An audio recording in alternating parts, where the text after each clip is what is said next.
The whiskey burned less than it used to. That was the problem, really. Marcus Sullivan stared at the amber liquid in his glass and realized he'd built up too much tolerance, needed too much of it just to feel the edges blur. 3 in the morning and sleep remained a distant country he couldn't reach without chemical assistance. The cabin walls pressed in timber and isolation, while outside the Montana wilderness stretched dark and indifferent under a moonless sky. He was 58 years old and his life had narrowed to this, a rented structure 20 miles from the nearest town disability checks that covered rent and liquor and VA therapy sessions, where he said nothing that mattered. The medals sat in a cardboard box under his bed, 30 years of service reduced to metal and ribbon-gathering dust. His reflection in the window showed a ghost wearing his face. Silver gray hair buzzed military, short a scar across his jaw from Kandahar eyes that had seen too much and forgotten nothing. The framed photograph on the mantel was the only personal item he had unpacked when he moved here 14 months ago. Sarah smiled from frozen time, holding their infant son Daniel against her chest, while a younger Marcus stood beside them in dress blues. The last moment they'd looked like a family. Before the deployments stacked up like bodies. Before the cancer ate through Sarah's pancreas in 6 brutal months. Before Daniel stopped returning calls and made it clear at the funeral that forgiveness wasn't coming.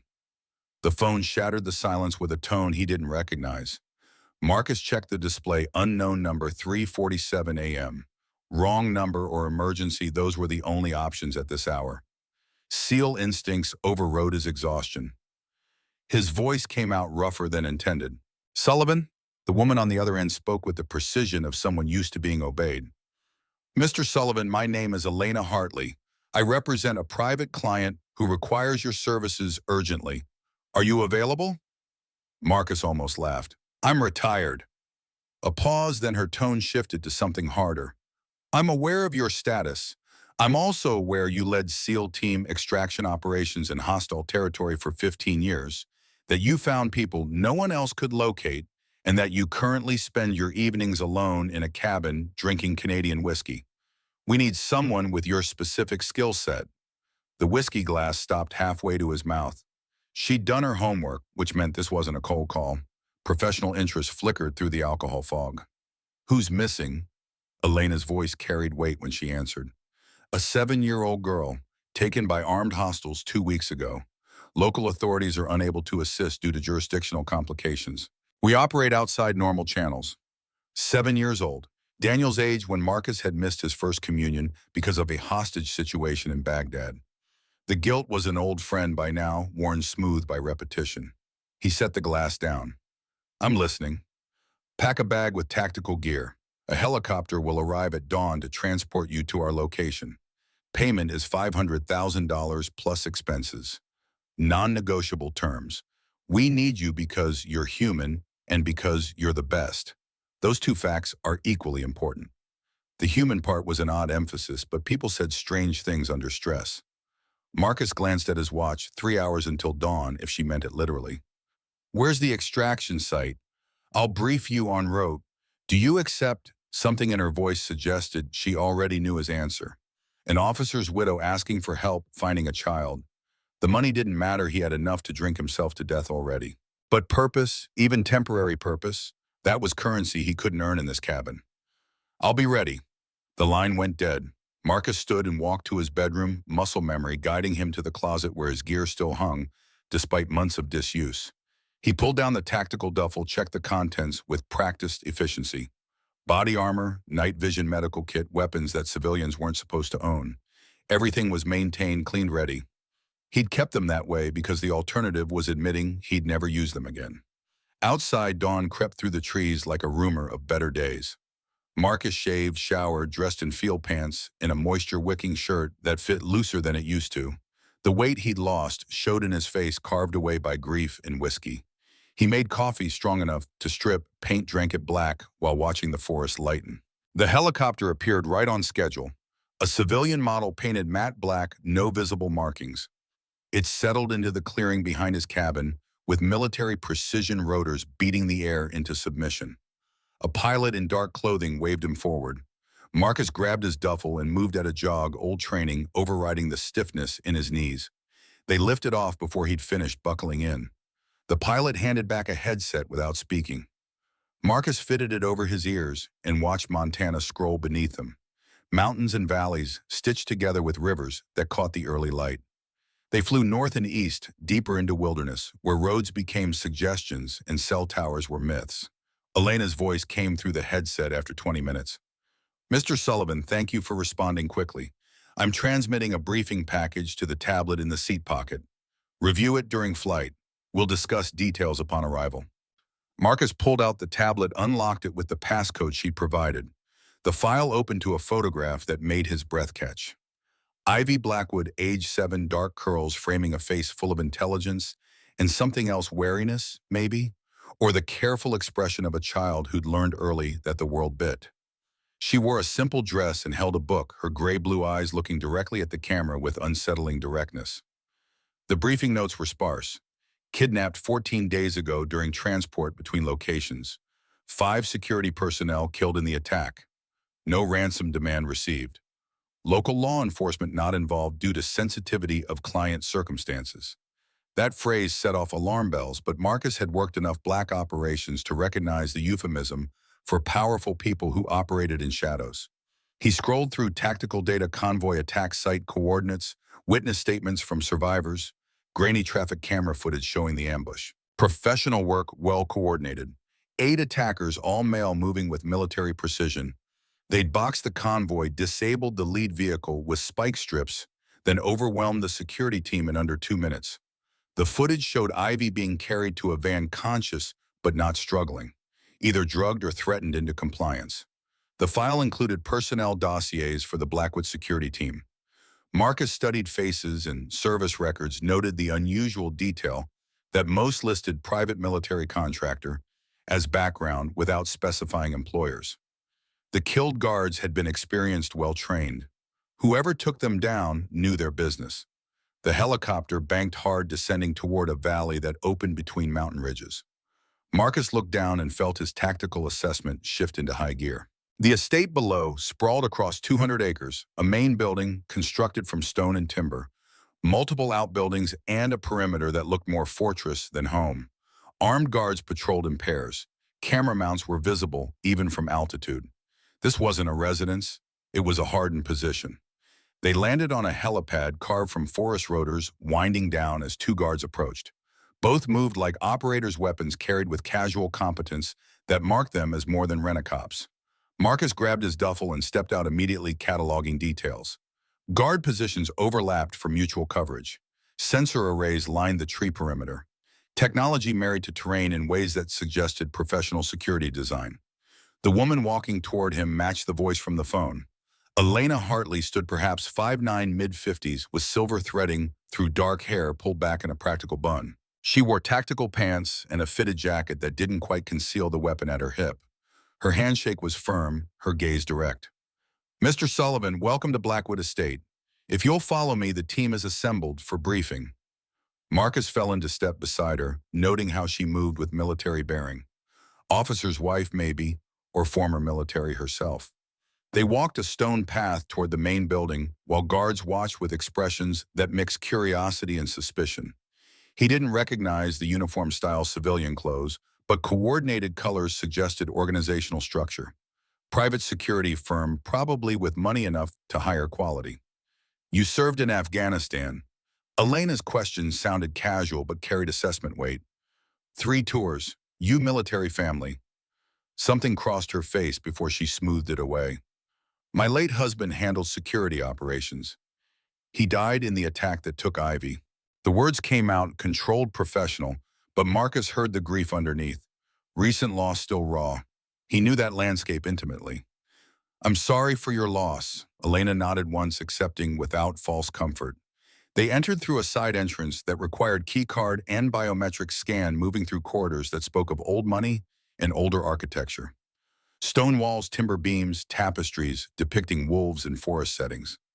The decor felt deliberately archaic, like someone was making a point about tradition. The briefing room sat in what Marcus guessed was the estate's center, a space designed for tactical planning. Maps covered one wall, surveillance feeds scrolled across multiple monitors, and communications equipment hummed with encrypted chatter. 12 people occupied the room, all turning as Marcus entered. He registered details automatically. 6 men, 6 women, ages ranging from late 20s to mid-50s, all carrying themselves with the confidence of people who knew how to use violence efficiently. The man who stood at the head of the table commanded attention without effort. Tall, broad-shouldered, dark hair, showing distinguished gray at the temples despite appearing only mid-40s.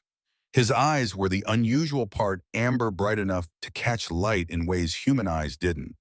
Colored contacts maybe though they looked natural. He wore dark clothing that fit well, moved with predatory grace, and radiated authority that made everyone else in the room defer automatically. Those amber eyes locked onto Marcus with unsettling intensity. "Mr. Sullivan, thank you for coming. I'm Nathaniel Blackwood. I'm told you are the best at finding people who don't want to be found." Marcus set his duffel down, kept his stance neutral. "Depends on who took them and why. Your daughter was grabbed by professionals. That footage showed coordination and training. So before we discuss finding her, you need to tell me what I'm walking into. Who has her, and what do they want?" Nathaniel exchanged glances with Elena, some silent communication passing between them. When he looked back, his expression had shifted to something harder. "Before we proceed, you need to understand the nature of what you're dealing with. This isn't a conventional kidnapping. The people who took my daughter operate outside normal human society." Marcus kept his face neutral, despite the strange phrasing. "Outside how? Mr. Sullivan, do you believe in werewolves?" The question hung in sudden silence. Marcus studied Nathaniel's face, looking for signs of delusion or manipulation. Found neither. The man was completely serious, and everyone else in the room watched Marcus's reaction with unnerving focus. He'd extracted hostages from Taliban compounds and cartel fortresses, had seen things in dark places that most people only imagined. One lesson stuck. Reality was stranger than civilians guessed. His voice came out flat. "No." Nathaniel's mouth quirked in something that wasn't quite a smile. "Good. Skepticism is healthy and keeps people alive. But I need you to observe evidence and adjust your worldview accordingly. Can you do that?" Every instinct screamed this was psychological operations or elaborate theater. But Marcus had spent 30 years adapting to operational reality. "Show me." A large man stepped forward from the group, maybe 6'3" and 240, but moving with martial arts fluidity. Beta Garrett, according to the nameplate someone had helpfully provided. He nodded to Marcus with what might have been respect, then began removing his shirt. Underneath, muscle layered in ways that suggested genetics and serious gym time. He kicked off boots, stepped into the room's center where space had been cleared. What happened next violated everything Marcus understood about biological possibility. Garrett's body convulsed, bones shifting with sounds that made Marcus's teeth ache. Skin rippled, sprouted fur in waves of gray and brown. The transformation took perhaps 30 seconds, leaving a wolf the size of a small horse standing where a man had been. Amber eyes, the same shade as Nathaniel's, stared at Marcus with unmistakable intelligence. Marcus's training took over when his mind stalled.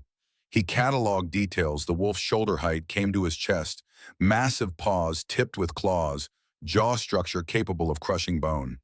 But more importantly, the way it stood and watched suggested retained human consciousness. This wasn't an animal. This was Garrett, just wearing different skin. The wolf's mouth opened in what looked disturbingly like a grin, then the reverse happened. Fur receded, bones restructured, and Garrett stood human again, breathing hard, but grinning wider. "Still don't believe in werewolves."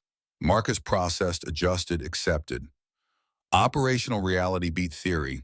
He'd seen it happen, which meant it was possible, which meant he needed to factor it into tactical planning. That's new. Nathaniel's expression shifted to something like approval. "Most humans panic or deny what they have seen. You adapt quickly. That's why Elena recommended you. Adapting keeps you alive in combat zones." Marcus looked around the room, seeing the others with new understanding. Pack dynamics, territorial behavior. The strange emphasis on human versus other. "Everyone here, most of us, we're werewolves, Mr. Sullivan. We've existed alongside humanity for thousands of years, hidden in plain sight. We have our own society, laws, territories. My daughter Ivy was taken by a rival pack. Their alpha Victor Ashford wants my territory and resources. This is political warfare using my child as leverage. Why not go to law enforcement, even if your werewolf's kidnapping is kidnapping?" Elena spoke up, her tone careful. Because exposure would trigger panic and violence. Humans fear what they don't understand, and we've seen what happens when our existence becomes public knowledge. Witch hunts, slaughter. We maintain secrecy to protect both species. Involving human authorities means revealing ourselves, which means war. Marcus turned back to Nathaniel. So you need someone who operates outside normal channels. Someone human because Victor won't expect it. And someone with extraction experience. Nathaniel nodded. We tried sending our warriors. Victor's pack killed 2 and sent their heads back in a box. He knows how we think, how we fight. We need someone who sees patterns we miss, who approaches problems from angles we can't conceive. You have military strategy we lack. The tactical problem crystallized. Insurgency extraction, basically, but with supernatural elements. Marcus had done similar work in Iraq, just without the shape-shifting. Where is she being held? Shadow Valley, approximately 150 miles north. Mountainous terrain, cave systems, defensible position. Victor has 40-plus pack members, all trained fighters.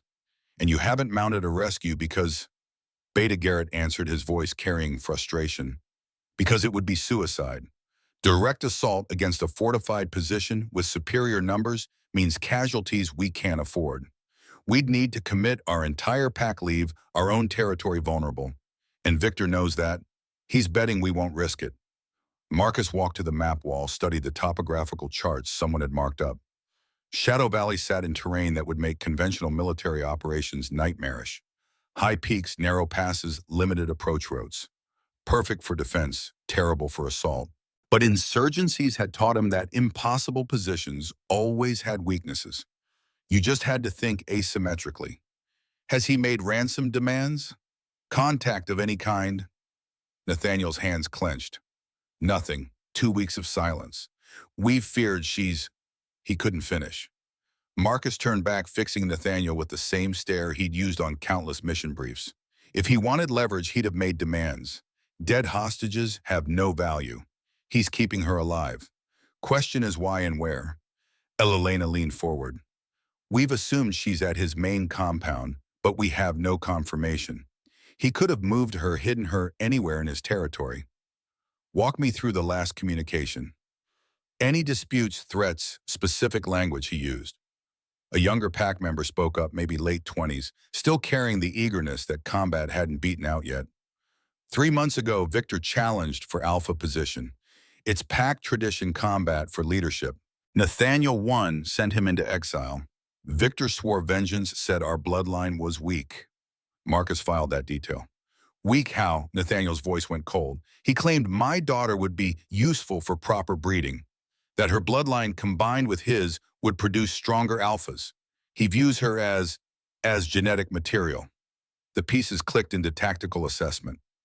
Marcus had seen this pattern in Afghanistan, rival warlords taking children not for ransom, but for indoctrination, for building future loyalty through control. Victor wasn't holding Ivy for money or political concessions. He was planning long-term. He's not holding her hostage.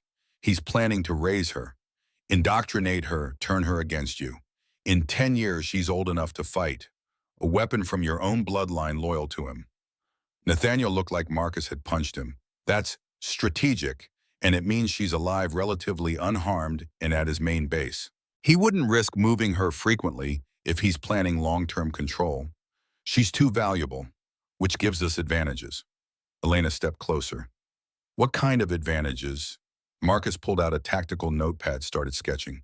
He thinks he has time, thinks you'll negotiate play-by-pack rules. He's not expecting infiltration by someone he can't smell coming. Human scent is different from werewolf, right? Garrett nodded slowly, the understanding dawning. We track each other by scent markers. Werewolves smell like pack. You'd smell wrong, foreign, but not threatening because you're human. Which means I can move through his territory without triggering immediate alarm. Humans are beneath notice to werewolves, I'm guessing. Marcus saw it in their faces, confirmation of assumption. Pride makes people sloppy. He's defending against werewolf assault, not human infiltration. Nathaniel moved to stand beside Marcus, studying the rough sketch. You're talking about going in alone. I'm talking about going in quiet, One human who knows infiltration tactics, who can move without werewolf detection, extract the target, and exfiltrate before they realize what happened. But I need 3 werewolves who can follow orders, stay quiet, and won't go feral when things get messy. Silence fell as pack members exchanged looks. Marcus understood the resistance werewolves taking orders from a human violated their hierarchical instincts. Pride again, the same weakness he planned to exploit in Victor. Elena broke the stalemate. I'll go. Marcus turned to her.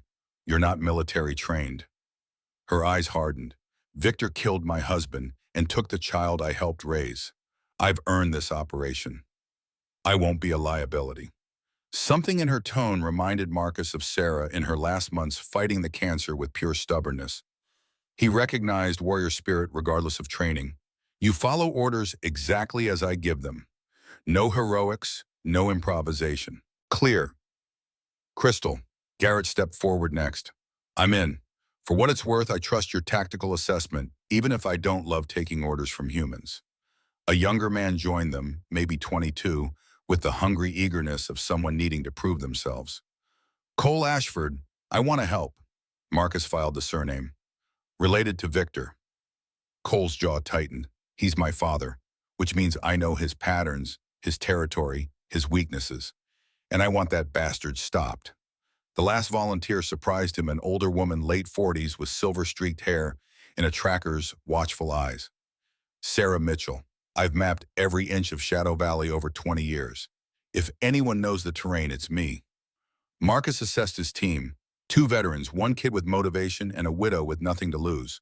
Not ideal, but he'd worked with worse. We trained for 5 days. Learn hand signals, noise discipline, extraction protocols. You follow my lead or you stay behind. Understood.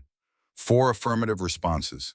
Nathaniel extended his hand and Marcus shook it, feeling the strength in the grip that could probably crush bone if the Alpha wanted. Bring her home, whatever it takes. Count on it. The next 5 days tested everyone's patience. Marcus ran them through drills that werewolf pride struggled to accept, moving silently despite superior strength, using hand signals instead of mental pack bonds, suppressed weapons training for close quarters. The biggest challenge was breaking their reliance on brute force. Werewolves approached problems like hammers, looking for nails. Marcus needed them thinking like scalpels. Day 2 brought confrontation. Garrett grabbed him after a drill where Marcus had criticized sloppy noise discipline. We're warriors. We don't hide and sneak like cowards. Marcus didn't step back despite the size difference and the fact that Garrett could shift and tear him apart. 30 years of dealing with alpha personalities had taught him fear showed weakness. Warriors die. Operators complete missions. Your choice which you want to be. Garrett's eyes flashed amber, a growl building in his chest. The younger wolves tensed, ready for violence. Marcus held position, kept his voice level. You do that again without me ordering it, you're off the team. Elena moved between them before it escalated. Garrett, he's right. This isn't about honor. It's about Ivy. Trust the process. The standoff held for 10 seconds that stretched toward breaking point. Then Garrett's shoulders dropped fractionally, the amber fading from his eyes. Fine. Your way. But if it fails, it won't. Marcus turned away, dismissing the threat. Showing fear now would destroy any authority he'd built. The breakthrough came day 4 during night infiltration drills. Marcus led them through the forest surrounding the estate, evading werewolf sentries who knew they were coming. The wolves relied on sight, scent, and hearing enhanced beyond human capacity. Marcus used terrain masking, wind direction, and patient movement that took 3 hours to cover half a mile. When he reached the objective, a flag planted in a clearing undetected, Garrett was waiting with something like respect in his expression. How did you move past 4 sentries without being detected? Marcus showed him the route, explained each decision point. Werewolves have enhanced senses, but you rely on them so completely that you miss tactical patterns. I used depressions in terrain to mask visual signature moved when wind carried my scent away from positions, and timed movement to coincide with sentry shift changes when attention drops. You're stronger and faster, but I've been doing this for 30 years. Garrett studied the route, then grinned. Maybe you're not useless after all, old man. I'm older than you, pup. Show respect. Marcus kept his tone dry, letting Garrett's laughter break the remaining tension. They had functional team dynamics now. Not friendship, but operational trust. Evenings brought different challenges. Elena found Marcus reviewing maps and satellite imagery, brought coffee without being asked. They developed a rhythm of quiet companionship, two people who'd learned how loss reshaped you. She talked about her husband, Thomas Beta, of the pack 30 years of service that ended in an ambush. Marcus shared fragments about Sarah, the cancer that killed her, before he could make amends. You think you should have been there? Elena's observation cut through his deflection. When he died. I was at the estate. Safe. He was bleeding out in the dirt protecting Ivy. Marcus recognized survivor's guilt. He'd carried similar weight for 3 decades. Your presence wouldn't have changed the outcome. I've seen enough combat to know when death is inevitable. The only thing you could have done differently is die alongside him. Elena's eyes glistened, but no tears fell. Does that help, knowing I couldn't have saved him? No, but it's true anyway. They sat in silence while coffee cooled and maps blurred into potential futures. Marcus broke the quiet first. My wife died 3 years ago. Cancer. I was there for the end, but not for the years before. Always deployed, always chasing the next mission. She used to joke I'd married the Navy before I married her. At least you served something bigger. The bitterness in Marcus's laugh surprised him. I served, and my son grew up without a father. Now he won't return my calls. Some legacy. Elena shifted to face him directly. It's not too late, with your son, I mean. He made it clear at Sarah's funeral that forgiveness isn't in the cards. Men say things when they're hurt. Doesn't mean they don't want reconciliation. She paused, then asked, what did he say? Marcus heard the words again. Daniel's voice breaking with rage and grief beside Sarah's grave. You're a great soldier and a terrible father. Don't pretend you care now that Mom's gone. He'd walked away before Marcus could respond and hadn't answered a call since. Enough to know he meant it. Elena's hand covered his warm and steady. Maybe after this mission you reach out. Maybe he needs you to show up despite the rejection. Warriors understand that advancing under fire, even when it feels impossible. Marcus wanted to argue but couldn't find the words. He changed subject with tactical precision. Tell me about Ivy. What's she like? The shift in Elena's expression was immediate grief transforming into affection. Stubborn, was beyond her years, asks 10,000 questions about everything, loves books about dragons and wolves who become human.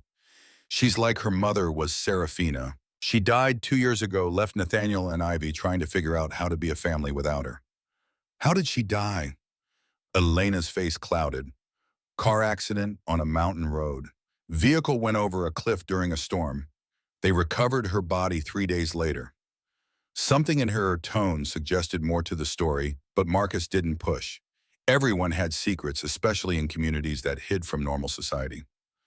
So Ivy lost her mother, now she's been taken from her father. That's more trauma than any 7-year-old should carry. Which is why we're bringing her home. Elena squeezed his hand before standing. Try to sleep, Marcus. You'll need rest for tomorrow. Tomorrow, day 7, mission launch. Marcus watched Elena leave, then returned to the maps. Shadow Valley stared back at him, contour lines and satellite imagery hiding the human cost of tactical planning. Somewhere in that terrain, a 7-year-old girl was learning what it meant to be a prisoner. He'd seen what captivity did to children in Afghanistan, how it aged them, taught them that safety was illusion. He wouldn't let that happen to Ivy. The helicopter lifted off at 2,300 hours rotor wash, flattening grass and sending dust spiraling. Marcus sat in tactical silence, gear checked 3 times night vision, mounted weapon, loaded with silver ammunition that apparently worked better on werewolves than conventional rounds. His team occupied the other seats, Elena across from him, Garrett and Sarah to either side, Cole staying behind on Nathaniel's orders despite his protests. They flew low through mountain passes, navigation lights, dark pilot using terrain masking to avoid detection. The plan was simple, drop them 20 miles from Shadow Valley approach on foot, infiltrate during shift change between midnight and 0200. When alertness dropped, extract Ivy, exfiltrate to pickup point before dawn. 12 hours from insertion to extraction. Plenty could go wrong in the 12 hours. The drop point came in a valley between ridges. Helicopter, touching down just long enough for 4 bodies to exit before lifting back into darkness. Marcus led them away from the landing zone, moving into tree cover before checking equipment. Everyone stayed silent hand signals, only the training holding, despite adrenaline. The 10-hour approach tested stamina and patience. Marcus set a pace that balanced speed against detection, risk stopping every 30 minutes to let Sarah confirm their route. She moved like a ghost despite being werewolf reading terrain, with confidence that came from decades of experience. They crossed streams to break scent trails, used game paths that showed recent travel, and avoided clearings where sightlines favored defenders. 4 hours in, they found the first patrol. Sarah signaled everyone down, pointed to movement 300 meters ahead. Two wolves both shifted, moving with the casual alertness of routine patrol. Marcus watched them pass, noted they moved north-south along the valley's eastern ridge, marked the timing for pattern analysis. 15 minutes later, another patrol crossed to the west. Standard defensive posture, overlapping coverage, predictable routes. Victor thought like a military commander, which meant his patterns would be exploitable. At 01:30, they reached the overlook Sarah had selected during planning. Shadow Valley spread below them, a natural fortress of stone and timber. The main compound centered around cave entrances, carved into the valley's northern face, with wooden structures built against the rock. 15 guards visible on exterior patrol, though Marcus assumed 25 or more inside. Generator building sat apart from the main complex diesel engine, humming loud enough to carry in the still air. Water supply ran from a creek that bisected the valley. Marcus studied the layout through night vision, comparing reality to satellite imagery. Everything matched Sarah's intelligence, except for one detail, a new guard post near the generator, suggesting Victor had upgraded security since the kidnapping. Adaptability was good. It meant he thought tactically, but it also meant he expected assault. He signaled the team, close used hand gestures to outline the plan. Sarah would rig the generator with timed charges set for 0200, creating diversion. Garrett would position for extraction, backup covering their exit route. Marcus and Elena would infiltrate during the chaos, locate Ivy, and extract. Simple plans worked best because complex ones fell apart under pressure. Sarah moved first, slipping down the ridge with the confidence of someone who'd mapped every inch of this terrain. Marcus watched through night vision as she reached the generator building, dispatched the guard with quick efficiency that didn't require shifting, just a knife and knowledge of anatomy. She worked for 8 minutes planting charges, then returned to position. The explosions came precisely at 0203, sequential blasts that turned the generator into scrap metal and plunged the valley into darkness. Guards reacted exactly as Marcus predicted, shifting and charging toward the threat, abandoning interior positions in favor of perimeter defense. He and Elena moved during the confusion, human scent meaningless in the diesel smoke and cordite haze. The cave entrance loomed like a mouth swallowing them. Marcus switched to thermal imaging, tracked body heat signatures moving deeper into the mountain. Most guards had deployed outside, leaving interior defense minimal. They encountered two wolves in the first quarter. Elena shifted and took them both before they could raise alarm. Her combat skills, honed by decades of experience, Marcus hadn't fully appreciated until now. They moved deeper, following sounds that shouldn't exist. A child crying faint and muffled through stone passages. The cave system branched in 3 directions. Elena's enhanced hearing pointed left, and they followed through tunnels that showed evidence of long habitation. Torches lined walls despite the power being out, suggesting Victor maintained backup systems. The cell door was heavy timber, reinforced with iron, locked from outside with a bar and padlock that spoke of medieval security sensibilities. Marcus picked the lock using tools he'd carried through a dozen countries, tension wrench and pick, working by feel until the mechanism gave. He lifted the bar, carefully opened the door with controlled movement that made no sound. Ivy huddled in the cell's far corner, dirty and scared, but alive. Her eyes widened when light from Marcus's tactical LED found her body curling tighter in defensive posture. Elena pushed past Marcus, her voice dropping to maternal gentleness that contrasted with the blood still on her hands. "Ivy, sweetheart, it's me. It's Elena. We're here to take you home." The girl's face cycled through emotions, hope, fear, disbelief. When she spoke, her voice came out hoarse from disuse. "Trick. Uncle Victor said Papa doesn't want me anymore. Said I'm supposed to stay here and learn to be proper pack." Marcus knelt to put himself at eye level, kept his movements slow and non-threatening. "Your Papa sent us. He's been looking for you every day since you were taken. My name is Marcus Sullivan. I'm a soldier, and I'm very good at finding people. We're getting you out of here right now." Ivy studied him with intelligence that seemed too old for 7 years. You smell different. You're not Pack. I'm human, former Navy SEAL. Your father hired me because I do things werewolves can't. But Elena's Pack and she's come to bring you home. You trust Elena, right? The mention of Elena's name broke something in Ivy's resistance. She launched herself at the older woman, small arms wrapping tight, while muffled sobs shook her frame. Elena held her, rocked her, whispered reassurances in a language Marcus didn't recognize, probably the old tongue werewolves used among themselves. Marcus keyed his radio. Package secured. Exfil route Alpha. Garrett's response crackled with interference. Copy, but we have problem Victors here. Just arrived with reinforcements. The words hit like physical impact. Victor wasn't supposed to be here. Intelligence suggested he traveled frequently managing his scattered pack. Murphy's Law applied even to supernatural operations. How many reinforcements? At least 20. They're organizing search parties. You need to move now. Marcus grabbed Elena's shoulder, kept his voice level despite adrenaline spiking. We need to leave. Can you carry her? Elena nodded, shifted Ivy to her back in a piggyback position that would let her move quickly while keeping the child secure. They retraced steps through the corridor, Marcus leading with weapon ready. The cave system that had seemed empty now felt like a trap waiting to spring. Sounds echoed from deeper in the mountain, growls, footsteps, the chaos of Victor's forces organizing pursuit. They made it halfway back when two wolves emerged from a side passage, shifted and aggressive. Elena couldn't fight while carrying Ivy. Marcus made the choice, instantly fired twice with the suppressed pistol's silver bullets punching through fur and bone with the efficiency that came from decades of combat shooting.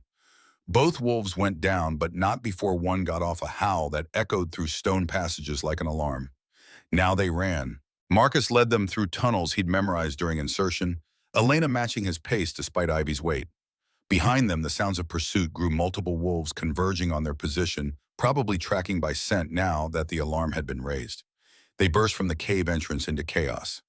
The generator explosion had brought guards from everywhere, creating confusion. Marcus used to his advantage. He fired at movement, forcing wolves to scatter rather than organize. Elena shifted fully while still carrying Ivy, her wolf form larger and faster than human shape, capable of covering ground that would take Marcus minutes to cross.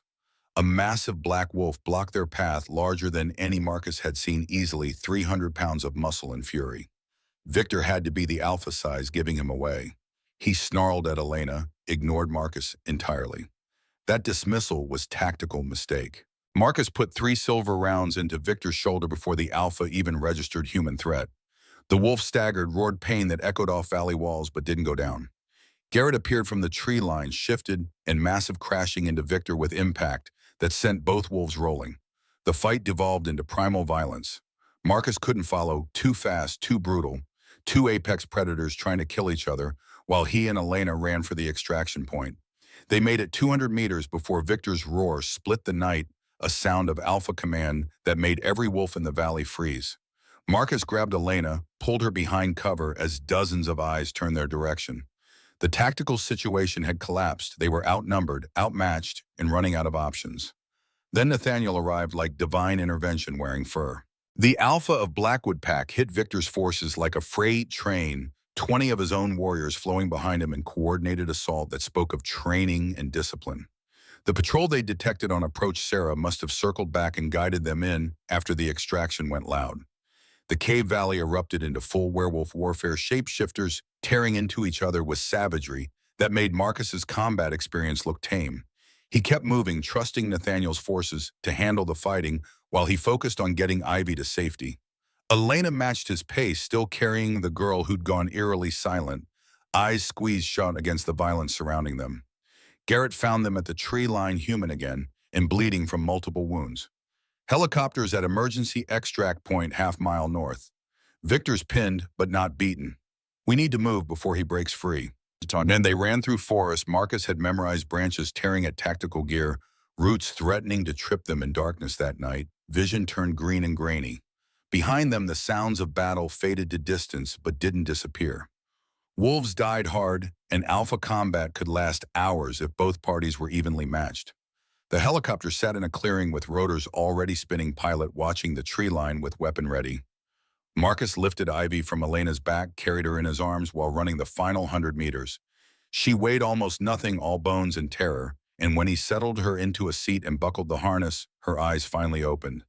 "Are we safe?" Marcus pushed sweat-soaked hair back from her face, recognized the expression he'd seen on too many children in war zones, the need for absolute certainty that the nightmare had ended. Some truths you couldn't guarantee, but children needed them anyway. "You're safe, I promise.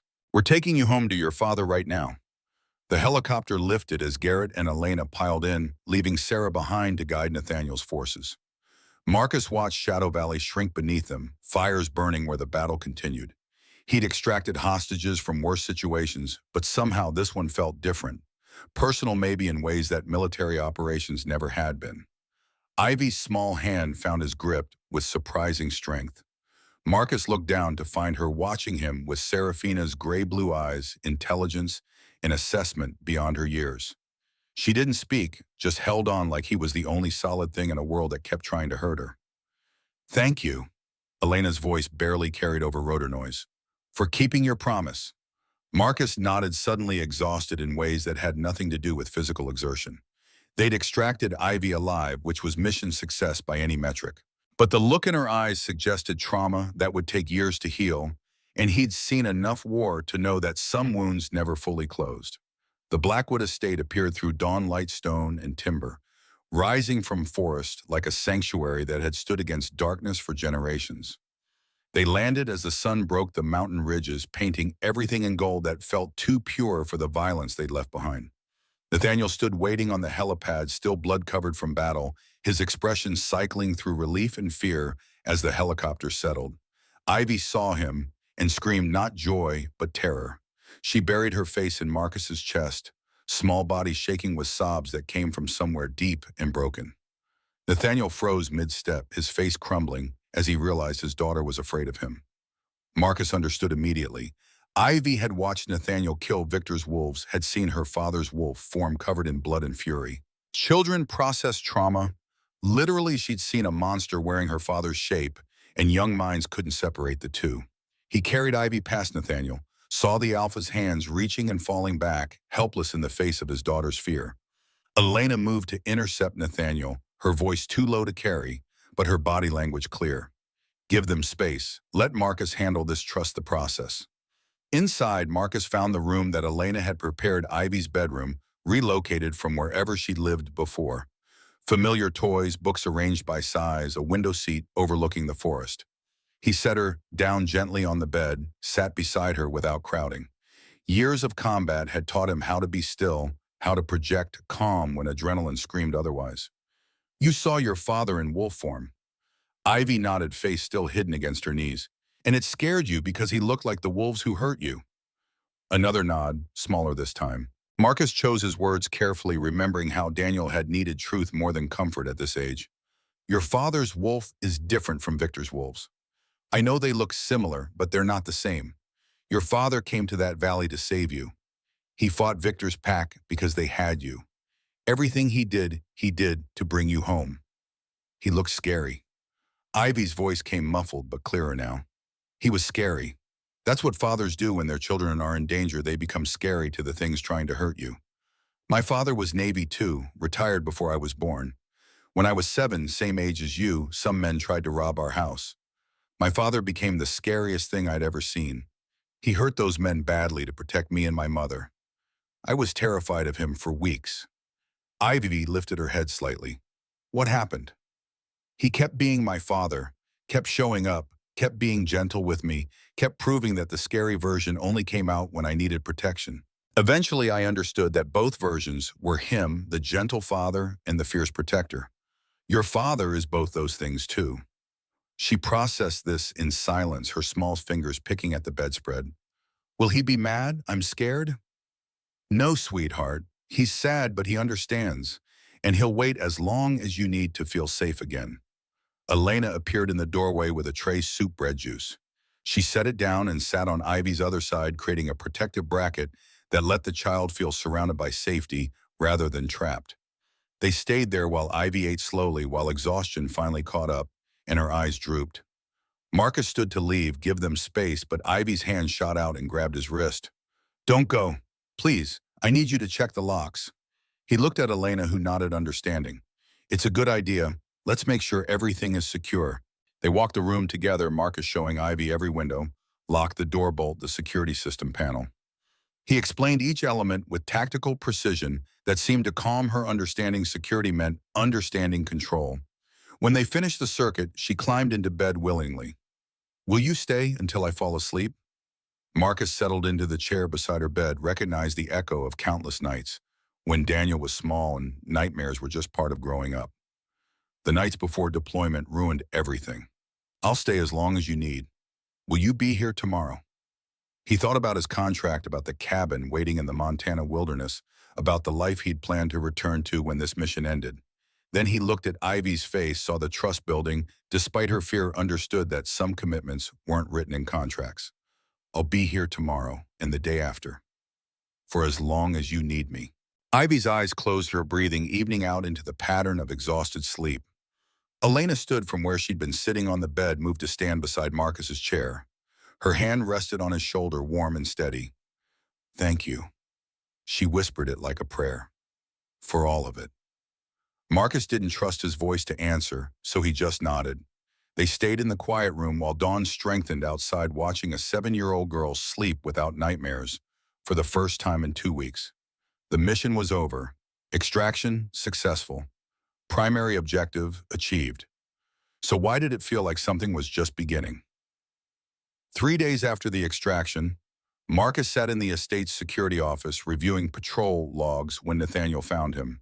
The Alpha looked different in daylight, less otherworldly predator and more exhausted father. Dark circles shadowed his eyes, and the lines around his mouth suggested he'd aged a decade since bringing Ivy home. Nathaniel closed the door behind him with deliberate care.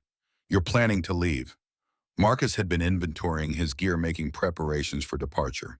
The mission had concluded successfully. His contract obligations were technically fulfilled. Job's done. Ivy's home safe. The Alpha crossed to the window, stared out at the forest where morning mist clung to trees like reluctant ghosts. She wakes up screaming every night, 4 or 5 times.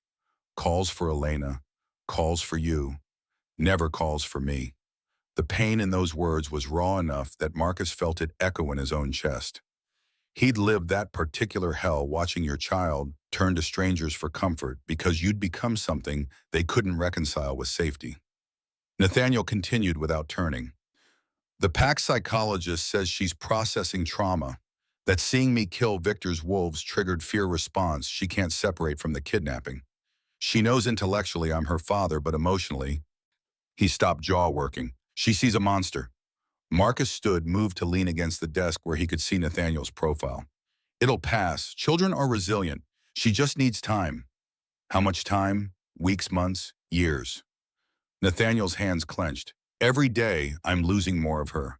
Every day she retreats further into herself, and I don't know how to reach her because the thing she needs protection from is me. The silence stretched between them, weighted with shared understanding. Marcus recognized this moment, the point where a father admitted he couldn't fix everything alone, that pride was luxury you couldn't afford when your child was drowning. Nathaniel finally turned to face him directly. Mr. Sullivan, I want you to stay. Permanently. Marcus had expected this, had been preparing refusals since the helicopter touched down. But the raw desperation in Nathaniel's voice made the practiced words stick in his throat. As what I'm not Pac. I'm not trained for child psychology. I'm just a soldier who knows extraction operations. You're the only person besides Elena that Ivy trusts right now. She asks for you specifically. Asks if you checked the perimeter, if the locks are secure, if you're still here. Nathaniel moved closer, Alpha presence muted but still palpable. I'm asking you to stay as head of security. Victor's second-in-command, Drake, escaped during the battle. He'll want revenge. We need someone who thinks strategically, who can anticipate human-style tactics these wolves are adopting. Marcus thought about the cabin waiting in the wilderness, thought about whiskey and isolation and the slow fade into irrelevance, then thought about Ivy's hand gripping his in the helicopter, the way she'd made him promise to be there tomorrow. 1 month, trial basis. If it doesn't work out, I leave. Nathaniel's shoulders dropped, fractional relief. Agreed. Elena will show you to the security chief quarters. They're in the main building's second floor, close enough to respond if he didn't finish, but they both knew what went unsaid. Close enough to reach Ivy when nightmares came. The quarters were Spartan, but functional bedroom, bathroom, office space with enough technology to run small surveillance operations. Marcus unpacked his gear for what felt like the 100th time in his military career, hung tactical clothing in the closet next to one civilian outfit he'd packed for funerals. His life still fit in a duffel bag, some habits you never broke. He spent the afternoon implementing security upgrades. Guard rotation schedules needed optimization, camera coverage had blind spots, and the perimeter sensors were outdated by a decade. The pack members resisted initially. Werewolves didn't like humans dictating security protocols. But Nathaniel's backing carried weight, and after Marcus demonstrated 3 ways, hostile forces could breach their defenses, undetected resistance shifted to grudging respect. Garrett found him that evening while Marcus was installing motion sensors along the eastern approach. The big werewolf had shifted back to human form, dressed in jeans and a thermal shirt that emphasized his fighter's build. A nasty set of claw marks tracked across his shoulder from the battle in Shadow Valley. "You should get that looked at." Marcus nodded at the wounds. Garrett glanced down like he'd forgotten they existed. "Already healing. Werewolf metabolism. Give it 3 days, won't even scar." He watched Marcus work for a minute before speaking again. "You staying is good. For Ivy. For the pack." Pack doesn't seem thrilled about taking orders from a human. Pack respects strength. You showed it in Shadow Valley. Garrett squatted beside the sensor mount, examining Marcus's work with professional interest. "Most humans would have run. You ran toward the danger. That's warrior mentality, doesn't matter what species." Marcus finished the installation, tested the connection. Green light confirmed active status. "I'm not trying to be part of the pack, just doing a job." "Sure." Garrett's tone suggested he didn't believe that for a second. "But the buff involves Ivy, and she's pack, which makes you pack adjacent whether you admit it or not." They walked back toward the main building together, Garrett shortening his naturally longer stride to match Marcus's pace. The werewolf pointed out patrol routes, explained pack hierarchy with the patience of someone who'd clearly been assigned to educate the ignorant human. Marcus filed away information about betas and dominance challenges and the complex social dynamics that kept 40-plus werewolves functioning as cohesive unit. "You have family?" Garrett asked as they reached the building's entrance. "Outside here, I mean." Marcus thought about Daniel, about 2 years of unreturned calls, and the chasm that Sarah's death had carved between them. "A son, we're not close. Because of your service, because I was better at being a soldier than a father." Garrett nodded like that explanation made perfect sense. "Warriors sacrifice for the greater good. Your son will understand eventually." Marcus wanted to believe that, had spent 3 years telling himself the same thing. But understanding and forgiveness were different countries, and he'd learned the hard way that good intentions didn't bridge the distance between them.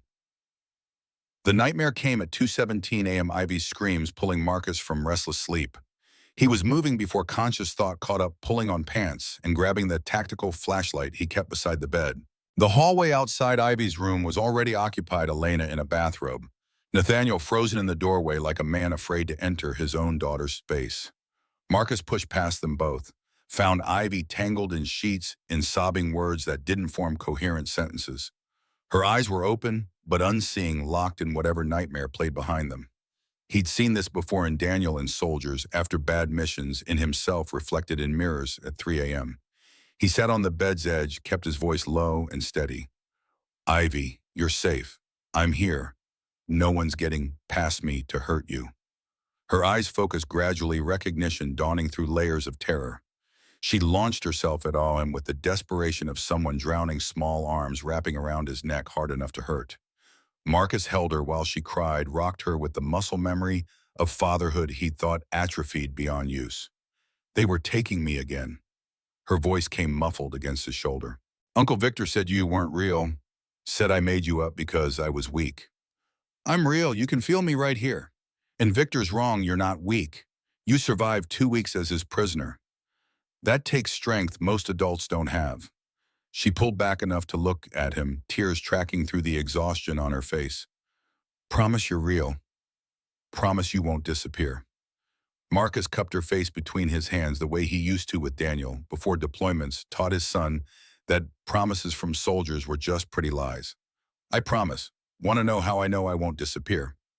She nodded. Because I gave you my word I'd be here and I was Navy SEAL for 30 years. SEALs don't break their word. It's like a law written in our bones. Something in his certainty seemed to reach her. She settled against his chest, breathing evening out into hiccuping sighs.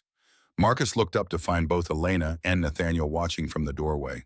Elena's expression held gratitude, and something else, recognition maybe, of finding the right person in the wrong circumstances. Nathaniel just looked broken. Elena moved into the room, her presence bringing familiar comfort that let Ivy relax further. How about we check all the locks together? Make sure everything's secure. Ivy nodded against Marcus's shoulder but didn't let go. He stood with her still, clinging to him, carried her around the room while Elena methodically tested each window. Lock demonstrated the security system. Panel showed how the door bolt engaged.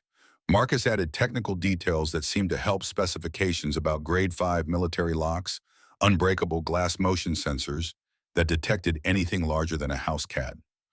What about wolves? Ivy's voice had strengthened slightly. What if they shift into mist like vampires? Marcus suppressed a smile at the child logic mixing monster myths. Werewolves can't turn into mist. That's vampire territory and vampires aren't real. Are you sure? He caught Elena's expression. Something flashed across her face that suggested the vampire question wasn't as absurd as it seemed. He filed that concern for later. Pretty sure, but if they show up, I have silver bullets that work on werewolves and wooden stakes that supposedly work on vampires. Covered all bases. That earned him a small, watery smile. Progress. Elena took over the bedtime ritual, settling Ivy back under covers that Marcus straightened with military precision. The girl's eyes were already drooping, exhaustion finally winning over fear. But before sleep claimed her completely, her hand shot out and grabbed Marcus's wrist. Stay until I'm asleep.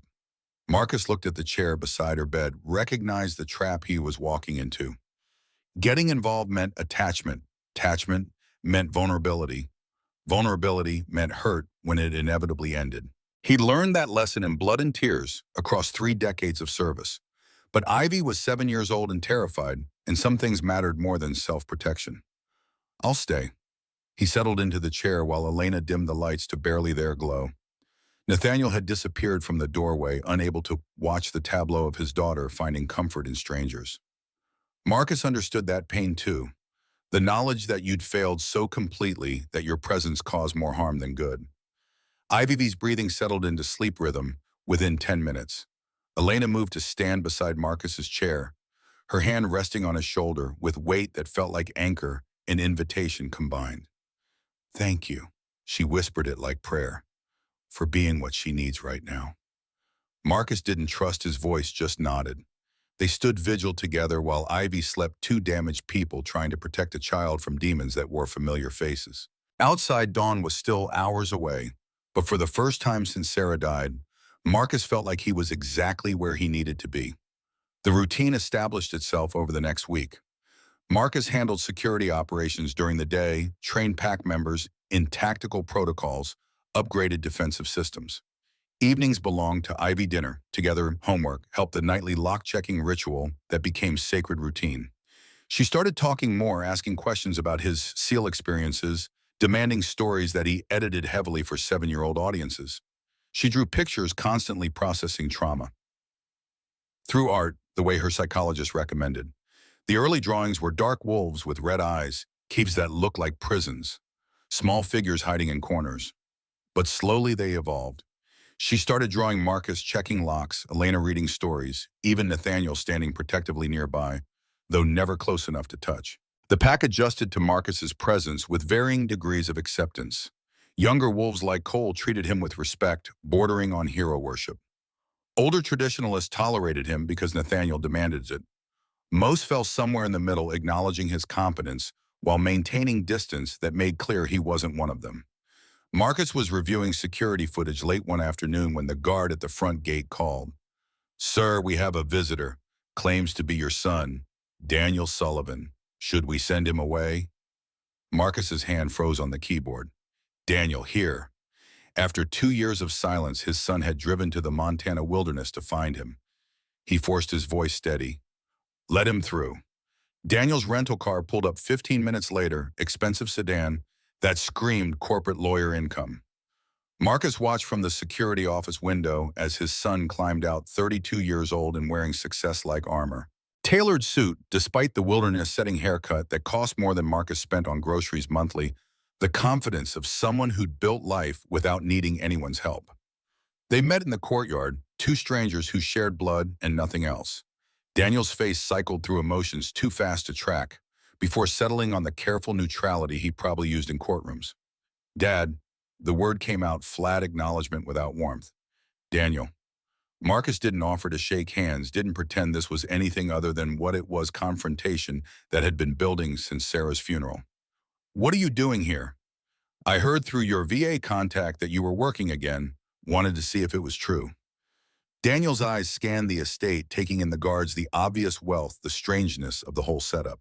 This is what you couldn't make my high school graduation for playing security guard for rich people, hiding in the woods. The old anger rose reflexively before Marcus forced it down. Getting defensive wouldn't help. I'm working as head of security for a private estate.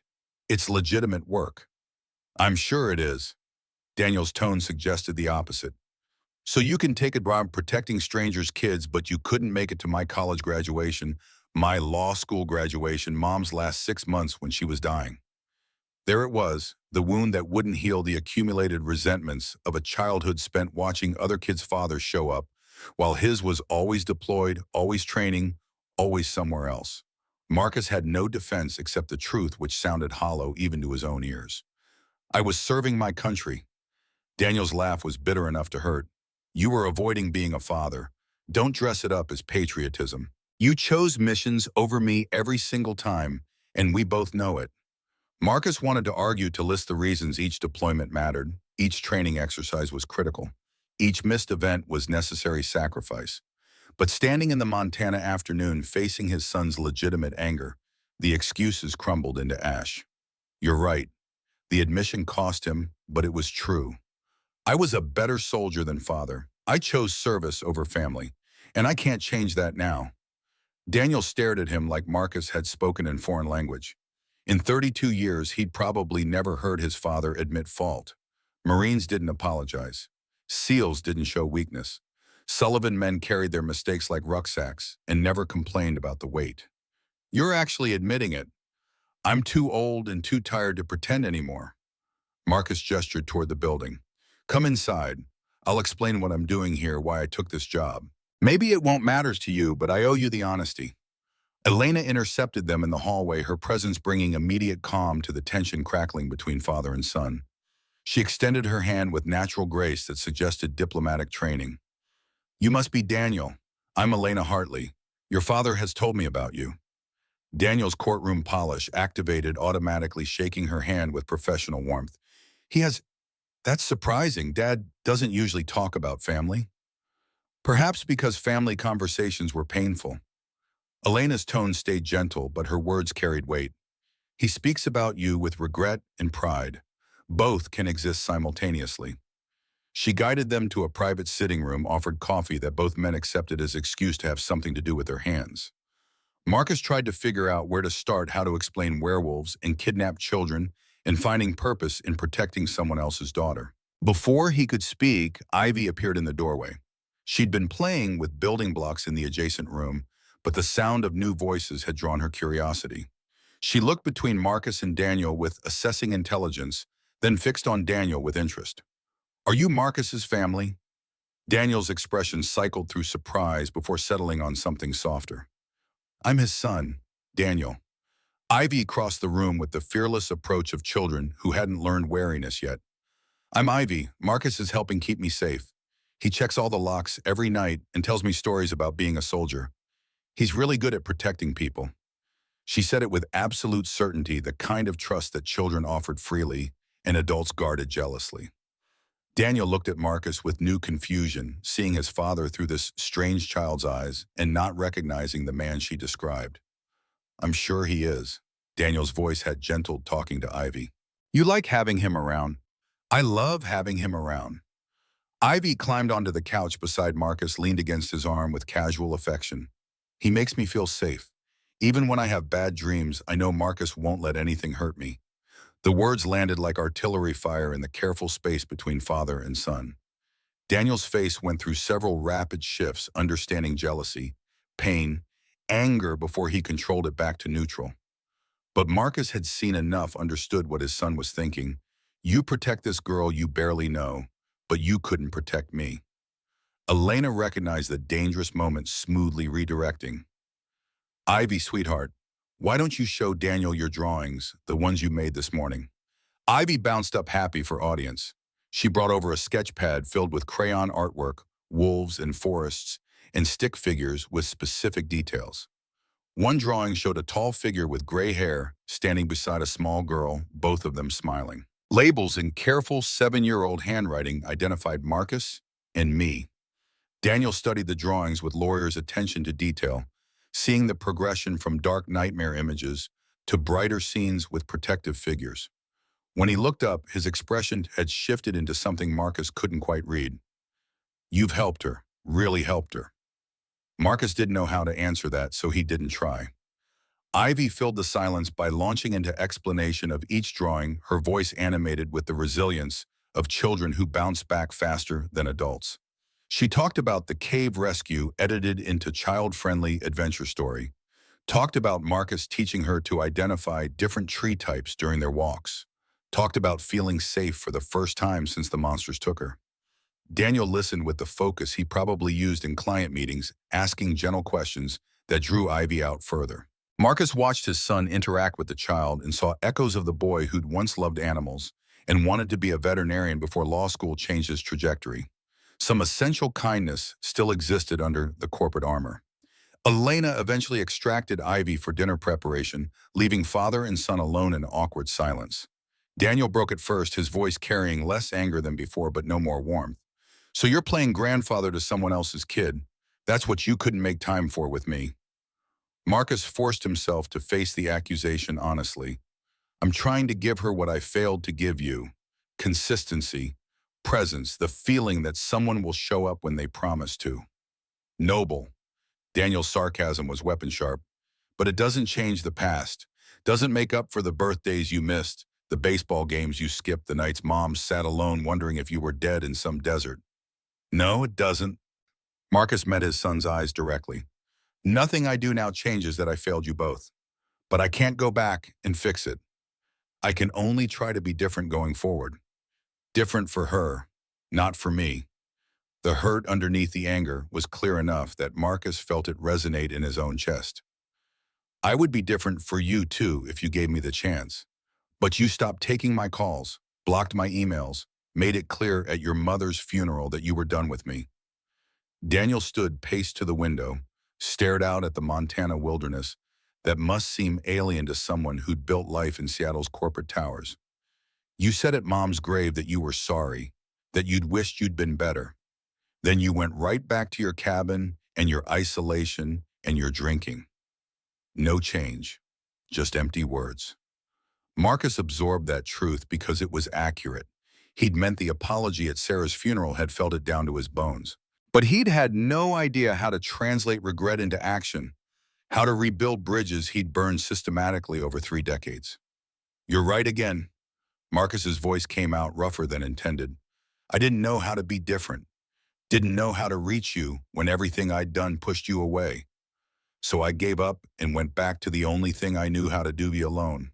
And now, Daniel turned from the window, his expression guarded but listening. Now I'm trying. With Ivy, yes, but maybe if you're willing, I could try with you too. Not fix everything I know I can't, but maybe just show up, answer calls, actually be present instead of just physically existing in the same space. Daniel studied him for a long moment, lawyer's mind probably analyzing sincerity and weighing odds of disappointment. I'm seeing someone. Her name is Sophia. We've been together 2 years. She wants to meet you.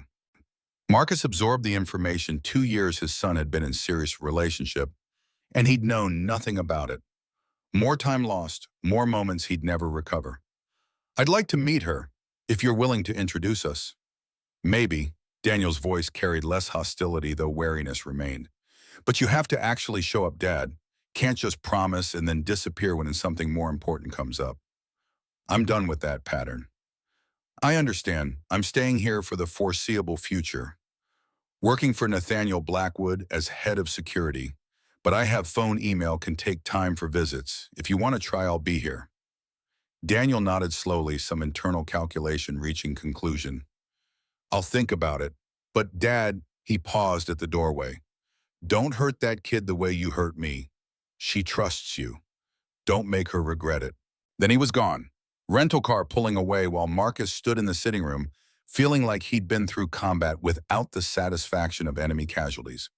Elena found him there 20 minutes later, still processing the confrontation that had ended without resolution, but also without complete destruction. How are you holding up? She handed him whiskey without being asked, settled beside him with her own glass. Marcus drank, let the burn ground him. He hates me, and he's right to. He's hurt. That's different from hate. Elena's voice carried the wisdom of someone who'd navigated loss and come out the other side. Hate is clean, simple, finished. Hurt means he still cares enough for you to wound him. That's something to work with. I don't know how to work with it. I'm good at tactics and violence and following orders. Terrible at emotional repair work. Elena's hand covered his warm and steady. Then learn. You're adaptable. You adjusted to werewolves existing in less than a day. You can adjust to being the father your son needs now instead of the one he needed when he was 7. Marcus wanted to believe that, wanted to think change was possible this late in life. But 30 years of failure suggested otherwise. He'd broken the relationship with Daniel through accumulated absences. Each deployment another crack in the foundation. How did you rebuild from rubble? After this is over, after Ivy doesn't need me anymore, maybe I reach out, try to do better. Elena squeezed his hand. Why wait? Life doesn't pause for convenient timing. Call him tomorrow, send email, start somewhere small. Before Marcus could respond, Garrett burst through the door, his expression grim. We have situation. Drake's been spotted at the northern border with reinforcements. He's building coalition to attack. The tactical part of Marcus's brain activated, immediately shelving personal concerns in favor of threat assessment. How many? At least 60 wolves. 6 different packs have joined him. They're claiming Nathaniel's alliance with humans has weakened the Silverwood pack, that were no longer worthy to hold this territory. Nathaniel appeared behind Garrett, his alpha presence filling the room. They're using your presence here as justification for assault, saying I've violated sacred pack law by giving human command authority.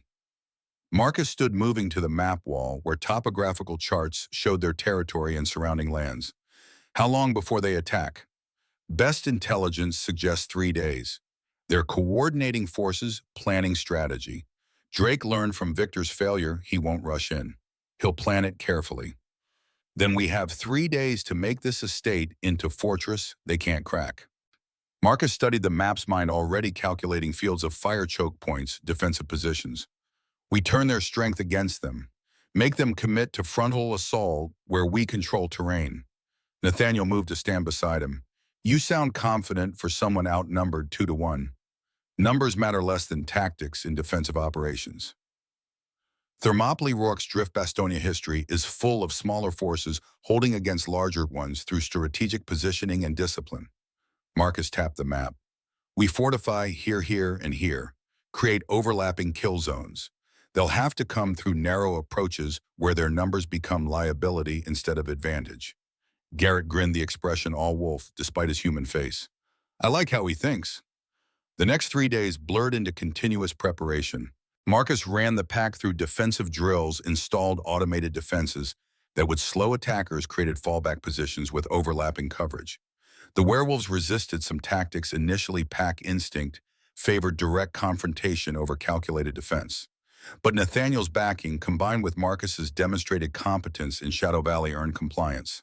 Elena worked beside him through the long hours, coordinating evacuation plans for non-combatants, ensuring medical supplies were stocked, managing the 100 logistical details that kept defensive operations running. They fell into rhythm that felt natural, 2 people who'd learned to function under pressure by necessity. Late the second night, Marcus found her on the balcony overlooking the estate grounds. She stood wrapped in a jacket against the November cold, watching guards patrol perimeters he'd redesigned. He joined her in silence, their shoulders touching with companionable ease. Thomas would have liked you.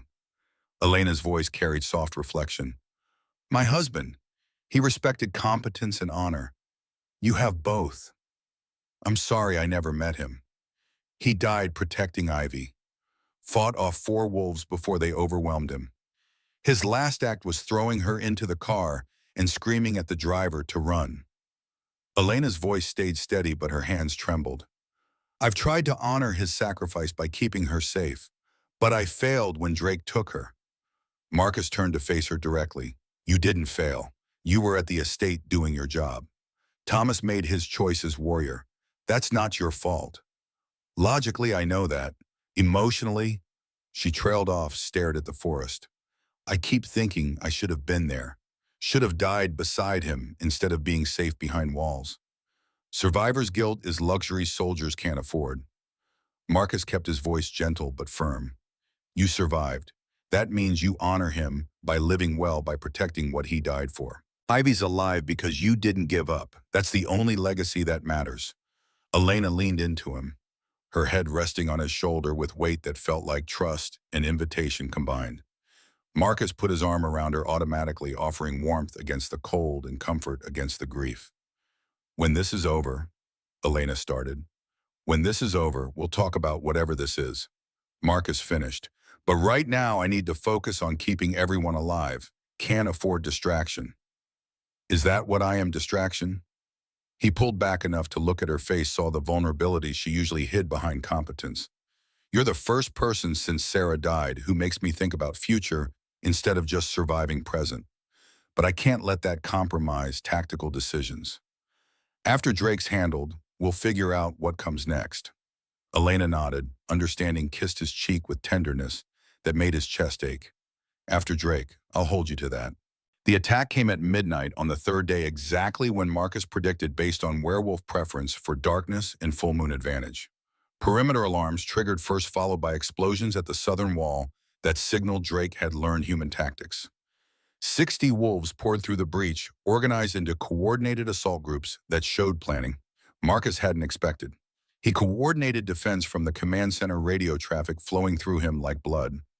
Garrett commanded the south wall response. Sarah took the east approach. Younger wolves held the interior positions. Automated defenses activated silver lace flashbangs that disrupted werewolf senses, sonic deterrents that caused pain without permanent damage. The attackers slowed but didn't stop. North wall breached. The call came through frantic. They brought explosives, took down the reinforced section. We're falling back. Marcus redirected forces, triggered Protocol Delta that collapsed defenses to secondary positions. They'd practiced this scenario, giving ground strategically to draw attackers into killing zones, where crossfire eliminated their numerical advantage. Nathaniel fought on the front lines in alpha form, massive and terrible, rallying his pack through presence alone. Marcus watched through surveillance feeds, saw the king doing what kings did, leading from the front, sharing the danger he asked others to face. It was good leadership, even if tactically risky. The fighting reached the inner compound faster than projected. Drake had learned from Shadow Valley, had studied how Marcus defended. He'd brought force multipliers, explosives, coordinated attacks, even some kind of incendiary rounds that burned despite werewolf healing. Professional mercenary work suggesting Drake had hired outside expertise. Marcus grabbed his rifle, moved from command center to active defense. Strategic overview mattered, but sometimes leaders needed to be visible, needed to show they'd fight alongside the troops they commanded. He reached the safe room corridor just as explosions damaged the reinforced door, protecting non-combatants. 3 wolves broke through, shifted in savage heading for the civilians sheltering inside. Marcus recognized the tactical target, hit the non-combatants, forced defenders to choose between holding positions and protecting their families. Classic insurgent strategy. He fired twice silver bullets, dropping 2 wolves before they registered human threat. The third turned on him, massive and faster than human reflexes could track. Marcus barely dodged. The first swipe took the second across his shoulder, felt claws tear through tactical vest and into flesh below. Pain was white-hot clarity. The wolf pinned him against the wall, jaws going for his throat. Marcus got his forearm up, in time took the bite there instead of on vulnerable neck. Teeth ground against bone, blood flowing hot and wrong. He had seconds before shock or blood loss killed him. His free hand found the silver knife strapped to his thigh. He drove it into the wolf's eye socket, punched through into brain. The beast collapsed, dead weight pinning him to floor covered in mixed blood. Elena found him 30 seconds later, shifted back to human form and covered in gore that wasn't all hers. She dragged the dead wolf off him, assessed his injuries with the practiced eye of someone who'd done field medicine. Her face went pale when she saw the damage. Marcus, oh God, your arm. He looked down, saw bones showing through torn flesh, saw blood flowing too fast. The bite had severed the brachial artery. Medical training told him he had maybe 2 minutes before blood loss caused unconsciousness, 5 before it killed him. Not enough time to get to medical bay. Tourniquet, now. His voice sounded distant, shock setting in despite adrenaline. Elena used her belt, tied it above the wound with efficiency that bought him minutes. But his vision was already tunneling, consciousness slipping like water through fingers. From somewhere distant, he heard Ivy screaming his name, heard Elena shouting for medical help, heard the battle continuing around him like storm that no longer touched his body. His last thought before darkness claimed him was disappointment. He had promised Ivy he'd be there tomorrow, and he was about to break that promise the same way he'd broken so many to Daniel. Some patterns apparently you couldn't escape, no matter how hard you tried. Marcus woke to sterile white ceiling and the smell of antiseptic that triggered combat memories before conscious thought identified hospital. His left arm was a symphony of pain, despite whatever drugs they'd pumped into him. He tried to move discovered restraints holding him to the bed, panicked for 3 seconds before Elena's face appeared in his vision. Easy. You're safe. The restraints are because you kept trying to get up while unconscious. Her voice carried exhaustion that matched the dark circles under her eyes. You've been out for 3 days. 3 days. The battle came back in fragments. Drake's attacked the breached safe room, silver knife in Wolf's eye socket. His own blood spreading across floor in patterns that meant arterial damage. The fuzzy edges of dying. Ivy, his voice came out like gravel. Safe. Scared out of her mind but physically unharmed. She's been sitting vigil outside your door for 72 hours. Nathaniel finally convinced her to sleep 2 hours ago. Elena's hand found his right one, squeezed with gentle pressure. You saved her life. The wolves that breached the safe room were heading straight for her. Marcus processed through the drug fog. Drake, dead. Nathaniel killed him personally after we got you to medical. The coalition broke when their leader fell. We took casualties, 8 dead, 20 wounded, but we held. Your defensive strategy worked. 8 dead. Marcus filed that number with all the others he'd collected over 30 years. 8 people who'd followed his tactical plan and paid the cost. The weight was familiar, but it never got lighter. The werewolf healer, Dr. Elena, had called her Sarah, different from Sarah Mitchell. The tracker entered with the brisk efficiency of medical professionals everywhere. She checked vitals, examined the massive bandages, wrapping his left arm from shoulder to fingertips. You're lucky to be alive, Mr. Sullivan. The brachial artery was severed completely. Another 30 seconds and you'd have bled out. She adjusted IV fluids with practiced ease. Werewolf saliva has anticoagulant properties. Makes our bites particularly deadly to humans. Marcus looked at what he could see of his arm, noted the complete immobility. Permanent damage. Nerve damage is extensive. You'll regain maybe 60% functionality with physical therapy. Maybe. Your days of field operations are finished. She said it with clinical detachment that actually helped. Pity would have been worse. How long until I'm mobile? You shouldn't be thinking about how long, Marcus pushed, despite knowing he sounded like a difficult patient. But lying in hospital beds while threats existed went against 3 decades of training. Dr. Sarah sighed. 2 weeks minimum before you can walk without assistance. 6 weeks before you can perform normal daily activities. 6 months before we know the full extent of permanent disability. She fixed him with a stare that probably worked on stubborn alphas. And that's if you follow orders, rest, and don't try to be hero. After she left, Elena helped him sit up enough to drink water, the simple act exhausting in ways combat never had been. There's something else you need to know. The Wolf Council heard about the battle, about how we used human military tactics, about your command authority over pack warriors. Marcus heard the concern under her carefully neutral tone. They have problem with that. Some council members see it as violation of pack law. Humans commanding werewolves killing pack members, even in self-defense integrating into pack structure, it's unprecedented. They're sending representatives to investigate. Investigate what we were defending against assault. Whether your presence here violates supernatural law. Whether Nathaniel's alliance with you undermines pack integrity. Elena's jaw tightened. They could demand you be exiled. Or executed. The absurdity would have made Marcus laugh if his ribs didn't hurt. He'd survived 30 years of combat only to face execution for defending people who'd asked for his help. When Quiam, they arrive in 2 weeks. There'll be formal hearing. Nathaniel's fighting it, but the council has authority over all packs. Even AlphaKings answer to them. Marcus absorbed this new tactical reality. Political warfare now not kinetic. Different battlefield, but same principles. Understand the terrain. Identify pressure points. Exploit weaknesses. Who's coming? Councilwoman from Germany, representative from the Russian pack, and Elena hesitated. The enforcer, Konstantin Volkov. That name means something. He's the council's executioner. 300 years old, fought in more wars than history books remember. When the council sentences someone to death, Konstantin carries it out. He's never failed to complete an assignment. Marcus filed that information with everything else he'd learned about werewolf society.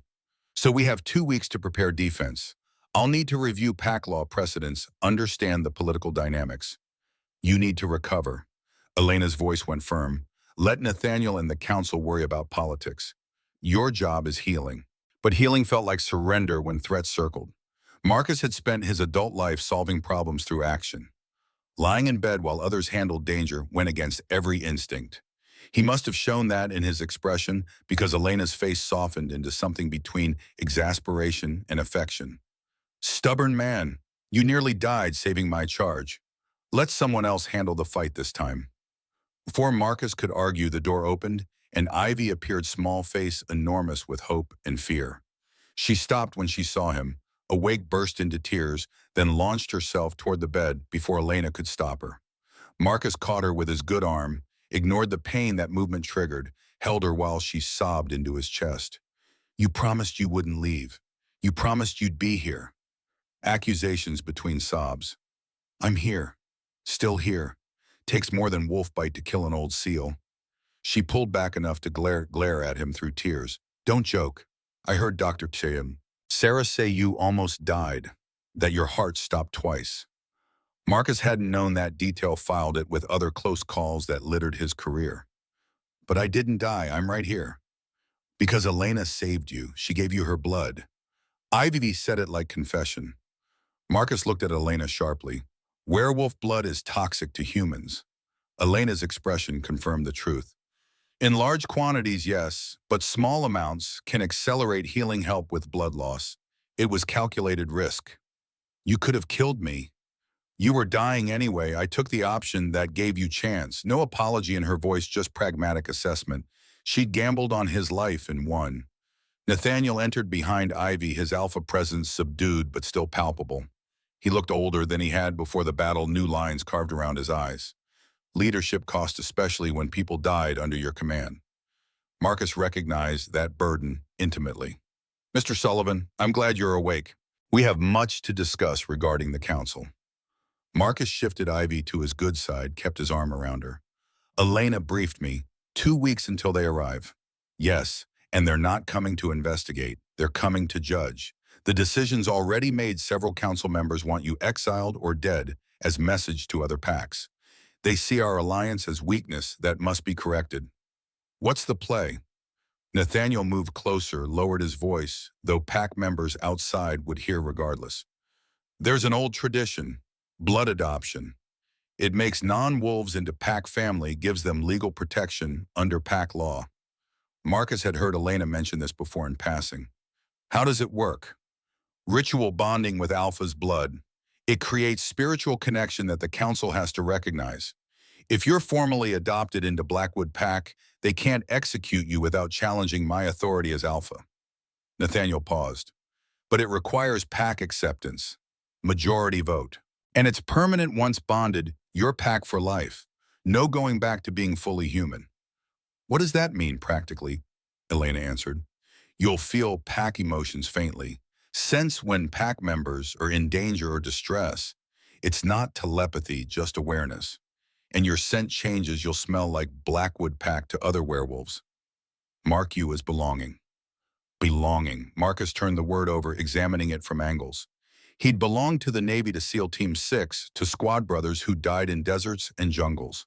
But family belonging was different territory. Sarah had accused him once of loving the service more than her and Daniel, and she'd been right. Could he belong to Pack without repeating those mistakes? Ivy's small hand squeezed his. I want you to be Pack. Want you to be my family for real. The simple honesty in her voice made decision easier. Marcus looked at Nathaniel. What do I need to do? The vote happened 3 days later in the Pack's main hall, Marcus attending despite doctor's orders against moving. Elena had rigged a sling that immobilized his left arm, pumped him full of painkillers, and threatened violence if he stressed the healing tissue. He sat in a wheelchair, humiliating but necessary, while 45 Pack members assembled. Nathaniel stood before them in formal attire that emphasized his role as AlphaKing. We gather under full moon to consider blood adoption. Marcus Sullivan, he has fought beside us, bled for us, saved our children. I propose formal adoption into Blackwood Pack with all rights and protections that entails. The older councilman who'd opposed Marcus before stood immediately. This is unprecedented. He's human. He killed Pack members, yes, in defense, but he killed our kind. What message does adoption send? Garrett rose from the crowd, his voice carrying battlefield authority. It sends message that we value loyalty over species, that we judge by actions, not by blood. Marcus fought when he could have run, stayed when he could have left, nearly died protecting our young. If that's not Pack behavior, what is? Cole, younger and still eager, added his support. My father was Drake. I grew up in his shadow, learned his hatred of humans. Marcus showed me different way that humans and wolves can work together. I vote for adoption.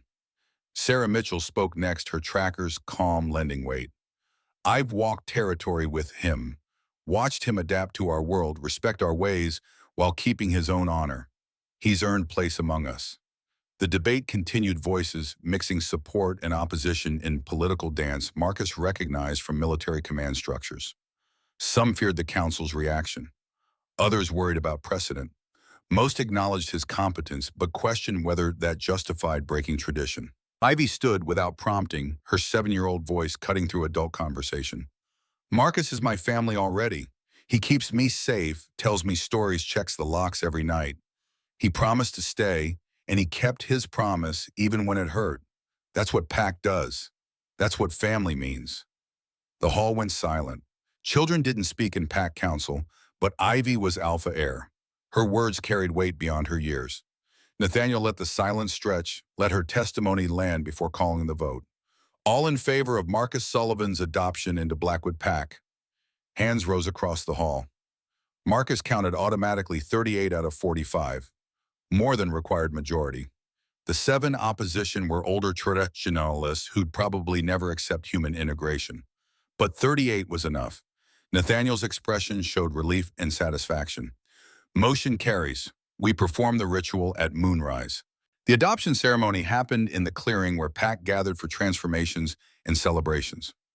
Someone had built a fire that cast dancing shadows across assembled faces. Marcus stood refusing the wheelchair now, despite pain, while Nathaniel performed rites that mixed English and the old tongue werewolves used for sacred moments. The Alpha cut his palm with silver blade blood, welling dark in firelight. Extended the knife to Marcus. You must do the same. Mingle your blood with mine, accept bond that makes us kin. Marcus took the knife, made the cut without hesitation. Pain was familiar, friend blood, just tactical reality. He clasped Nathaniel's hand, felt their blood mix hot and strange between their palms. The Alpha spoke words Marcus didn't understand, ancient language that resonated in bones deeper than conscious thought. Then something shifted. Not physical exactly, more like frequency changing in his head. He became aware of presences around him.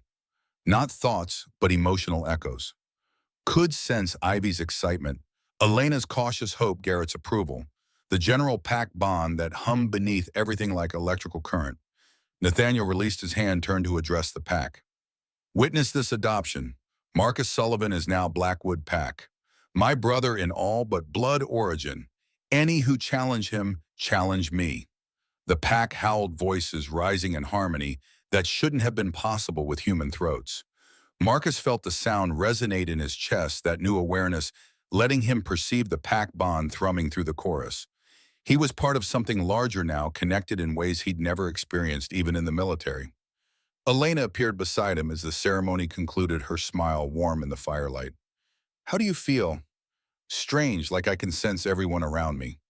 Marcus flexed his injured hand, felt the spiritual connection layered over physical sensation. Is it always this intense? You'll adjust. It becomes background awareness after a few days. She guided him away from the fire toward quieter ground. The council arrives in 10 days. This adoption buys you legal protection, but Constantine will still test you. Test how? He's called the enforcer for a reason. He judges whether people are worthy of protection, they claim. He'll challenge you physically, intellectually, morally. If you fail his assessment, he'll recommend execution despite the adoption. Marcus absorbed that detail. So we bought time, not safety. Exactly, but it's more than we had before. The next morning brought surprise visitor. Marcus was doing physical therapy, painful exercises to rebuild nerve function in his left arm when the gate guard called. Daniel was back and he'd brought someone with him. Marcus met them in the courtyard, his son looking less hostile than before but no more comfortable. The woman beside Daniel was late 20s, dark hair and intelligent eyes, dressed in casual clothes that suggested she'd driven straight from Seattle. She extended her hand with journalist's confidence. Mr. Sullivan, I'm Sophia Chen, Daniel's fiancée. He's told me about you. Fiancé. Daniel had upgraded the relationship from girlfriend without mentioning it. Marcus shook her hand carefully, mindful of his limited mobility. He has. That's surprising. I encouraged him to visit after he came back last time. He seemed unsettled, like he'd left things unfinished. Sophia glanced at Daniel with affection that suggested healthy relationship. I'm a journalist. I've learned that family complications don't resolve themselves. They require active work.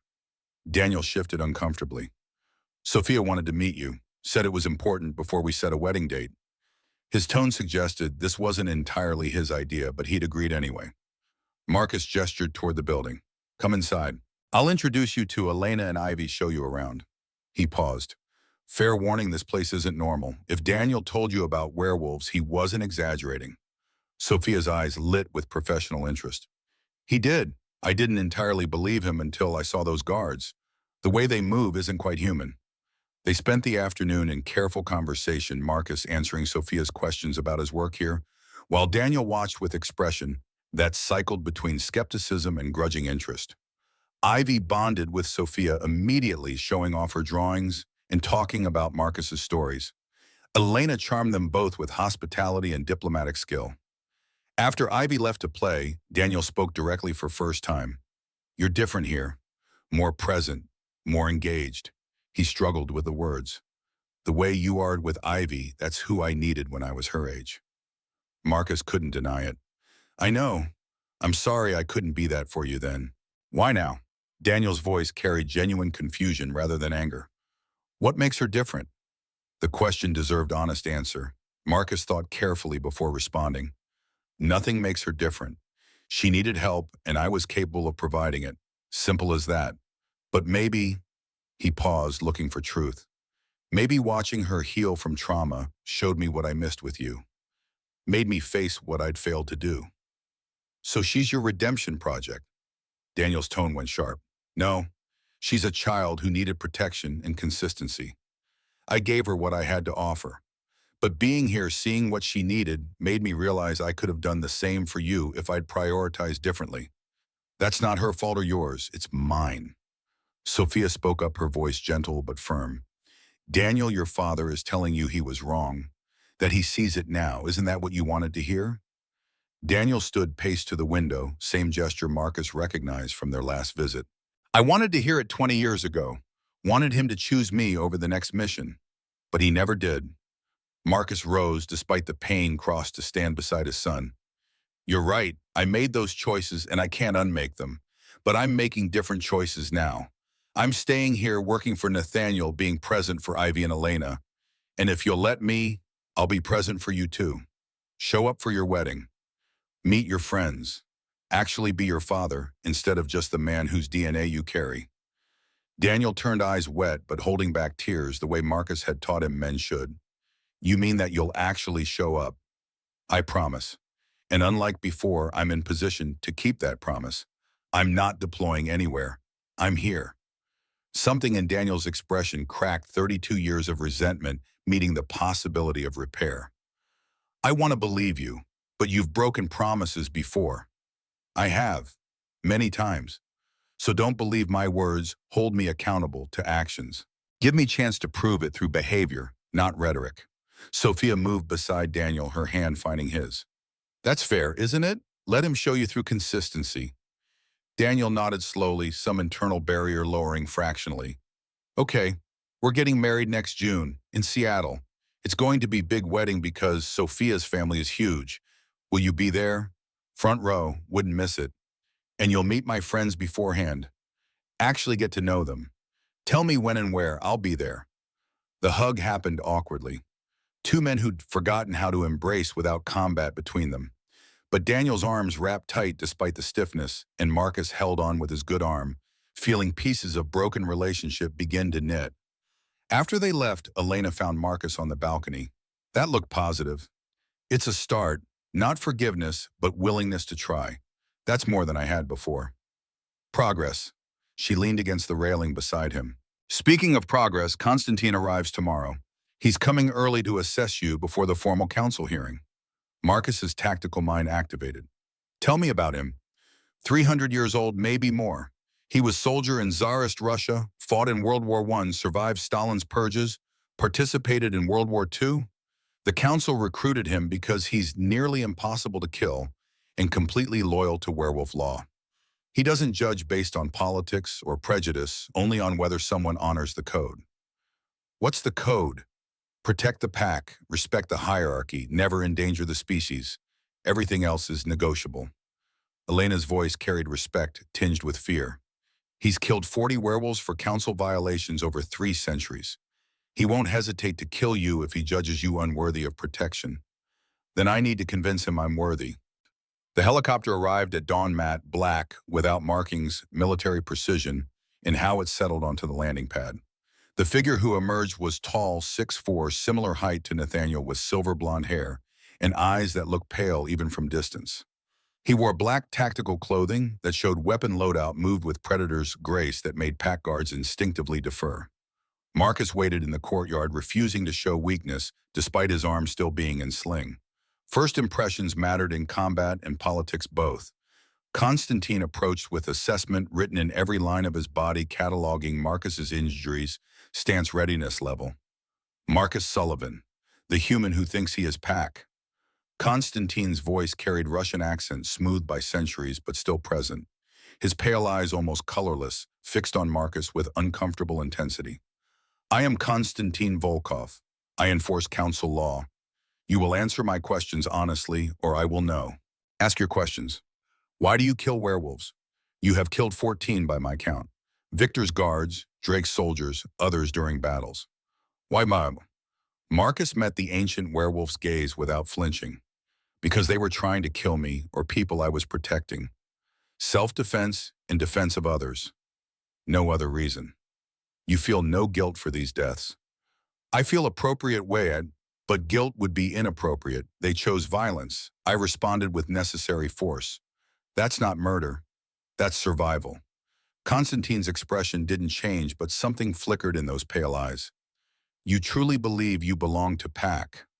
I belong to people I've sworn to protect. Pack is just word for that commitment. Whether I'm human or werewolf doesn't change the obligation. Show me what makes you worthy. Constantine's tone shifted to command. Spar with me. Prove your capability. Marcus glanced at his immobilized arm. I'm recovering from arterial damage and nerve trauma. Not exactly fair fight. I did not say fight would be fair. I said show me your worth. Constantine moved to combat stance, not aggressive, but ready. You have survived 300 meters. Survive 3 minutes against me now. Elena stepped forward. He's injured. This isn't. Constantine's gaze silenced her. Life is not fair. Enemies do not wait for convenient healing. If he cannot prove strength now, he is liability to pack. Better to eliminate liability than let it fester. Marcus understood the test wasn't about winning, it was about not quitting. He'd sparred injured before knew how to compensate. He dropped into defensive stance, keeping his injured side protected weight balanced on balls of his feet despite the pain that movement triggered. Constantine attacked without warning, moving faster than Marcus could fully track. But SEAL training had prepared him for opponents with superior speed. You didn't try to match them, you anticipated and countered. He deflected the first strike, absorbed the second on his forearm, used Constantine's momentum against him to create distance. The ancient werewolf pressed advantage strikes coming in combinations that would have overwhelmed normal human. Marcus gave ground, strategically used pillars in the courtyard for cover, forced Constantine to adjust angles. 2 minutes passed with Marcus avoiding catastrophic hits, landing no offensive strikes, but staying mobile, staying conscious. Constantine broke his shield arm guard with a strike that would have shattered human bone if the werewolf had used full force. Marcus's injured arm exploded with pain, sling tearing free. He dropped to one knee, vision graying at the edges. Stay down, submission is acceptable. Constantine's voice carried no mockery, just assessment. Marcus pushed back to his feet using working arm, centering his stance despite pain screaming through every nerve. 30 seconds left. I can do 30 more seconds. The timer they'd set hit 3 minutes. Constantine stepped back, nodded once. You survive. Most importantly, you choose to stand when staying down would be easier. That is warrior spirit. Species is irrelevant. Daughter Sarah materialized, immediately examining Marcus's re-injured arm with expression that promised lengthy scolding later. Constantine watched the medical assessment with interest that suggested professional curiosity. Your healer uses werewolf medicine on human patient. Unusual but effective. He turned to Nathaniel, who'd observed the sparring from the building entrance. Your pack breaks many traditions, Alpha Nathaniel. Human security chief. Werewolf blood shared with human. Blood adoption across species lines. The council will scrutinize these choices. Nathaniel moved to stand beside Marcus, his alpha presence supportive rather than challenging. I make choices that protect my pack and honor our values. If council disagrees, they can challenge my leadership formally. Perhaps they will. Constantine's pale eyes studied them both. The hearing begins in 3 days. Prepare your arguments. I will prepare my assessment. He paused before leaving. Marcus Sullivan, you have earned my professional respect. Whether that translates to council protection remains to be determined. After the ancient enforcer departed, Elena helped Marcus to medical bay, where Dr. Sarah reset his arm with motions that communicated disapproval through physical therapy. You tore half the healing I've accomplished. Sparring while recovering from arterial damage is suicide attempt, not courage. It was necessary. Marcus gritted teeth against the pain of manipulation. Constantine needed to see I wouldn't quit. Showing weakness would have been worse than re-injury. Masculine stubbornness will kill you someday. But her hands were gentle despite her words, wrapping new bandages with care. Ivy appeared in the doorway, small face concerned. Did the scary man hurt you? Marcus managed smile through pain management breathing. He tested me. I passed. That's what matters. She climbed onto the medical bed beside him, careful of his injured arm. You're always getting hurt protecting people. Maybe you should let someone else get hurt sometimes. The child's logic was flawed but came from love. Marcus pulled her close with his good arm. That's not how it works, kiddo. People like me, soldiers, protectors, we put ourselves between danger and the people who need defending. That's the job. It's a stupid job if it means you keep bleeding. Maybe, but it's my job and I'm good at it. Elena joined them, her expression mixing exasperation and affection. You're both impossible. Marcus for refusing to stay down, Ivy for loving him despite his self-destructive tendencies. The council hearing convened in the main hall transformed into courtroom, with 12 high-backed chairs arranged in semicircle. The council members filed in wearing formal attire that mixed modern clothing with traditional elements, ceremonial furs, ancient jewelry, marks of authority earned over centuries. Marcus recognized the German councilwoman from Elena's description, spotted the Russian representative by his bearing, identified others by the national symbols they wore. Konstantin took position beside the council standing, rather than sitting his role as enforcer, giving him observer status. His pale eyes tracked every movement in the hall. The council leader, elderly woman from Kenya, with silver hair and eyes that had seen empires rise and fall, called the session to order. We convened to address irregularities in the Blackwood Pact, specifically employing human in military capacity, granting said human command authority over werewolves, and performing blood adoption across species lines. Her gaze fixed on Marcus with weight of judicial scrutiny. Marcus Sullivan, you stand accused of violating supernatural law. How do you answer? Marcus rose from his seat, Elena having coached him on council protocol. I acted in defense of PAC members under assault. Every action I took was to protect lives and territory. If that violates your law needs examination. The Russian councilman surged forward. Insolent, you dare question council authority. I dare speak truth. You write laws to protect the PACs. I protected a PAC. Seems aligned to me. Marcus kept his voice level despite adrenaline. If you execute me for doing the right thing, you're enforcing politics, not justice. The German councilwoman leaned forward, her expression thoughtful. You killed 12 werewolves during your time with Blackwood Pack. Each death is documented. By what right does human kill our kind? By right of self-defense and defense of others. Each death was combat situation where the alternative was letting them kill pack members. Show me which one was unjustified and I'll accept punishment. But you can't because they were all necessary. The council leader raised her hand for silence. Your boldness is noted, but words alone prove nothing. The council requires demonstration of worthiness through traditional trials. You will undergo 3 tests: strength, wisdom, and heart. Pass all 3, you receive clemency. Fail any, Konstantin executes you immediately. Marcus had expected something like this. Elena had warned him the council favored proving through action rather than argument. What are the tests? First test, strength. You must survive 3 minutes against Konstantin in unrestricted combat. Konstantin stepped forward, expression neutral. I will not hold back. If you fall before 3 minutes, you die. Marcus looked at his injured arm, still in sling from the earlier sparring. I assume you won't wait for me to heal. The council does not accommodate human weakness. The Russian councilman's voice carried satisfaction. Nathaniel stood. This is unreasonable. He's recovering from injuries sustained defending my pack.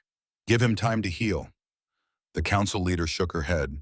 The test, proceed now or he refuses and accepts execution. Those are the options. Marcus caught Elena's eyes, saw her fear and faith warring.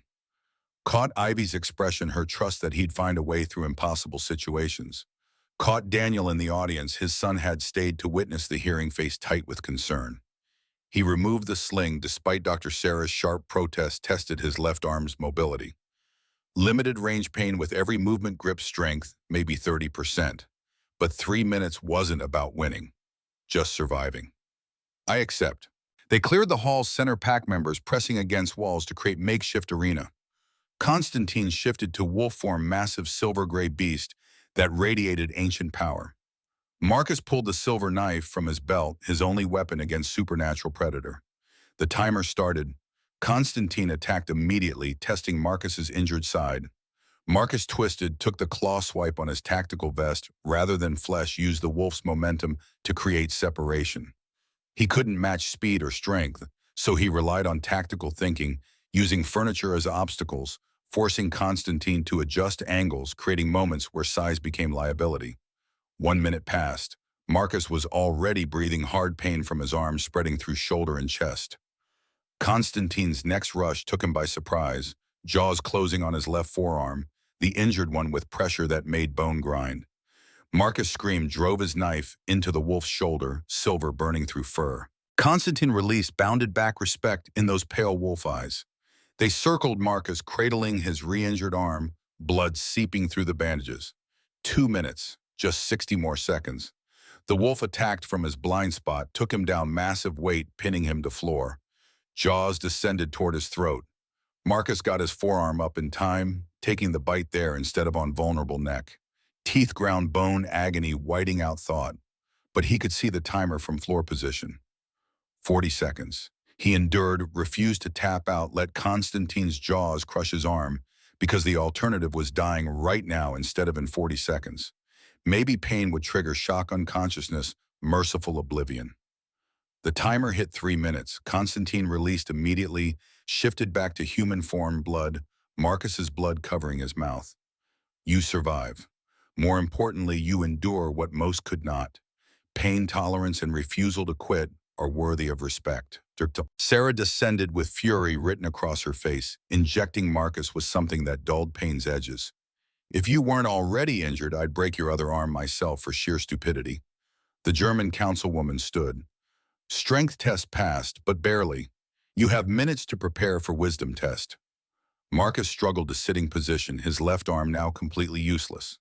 What's the test? Solve this dilemma. 2 packs dispute territory.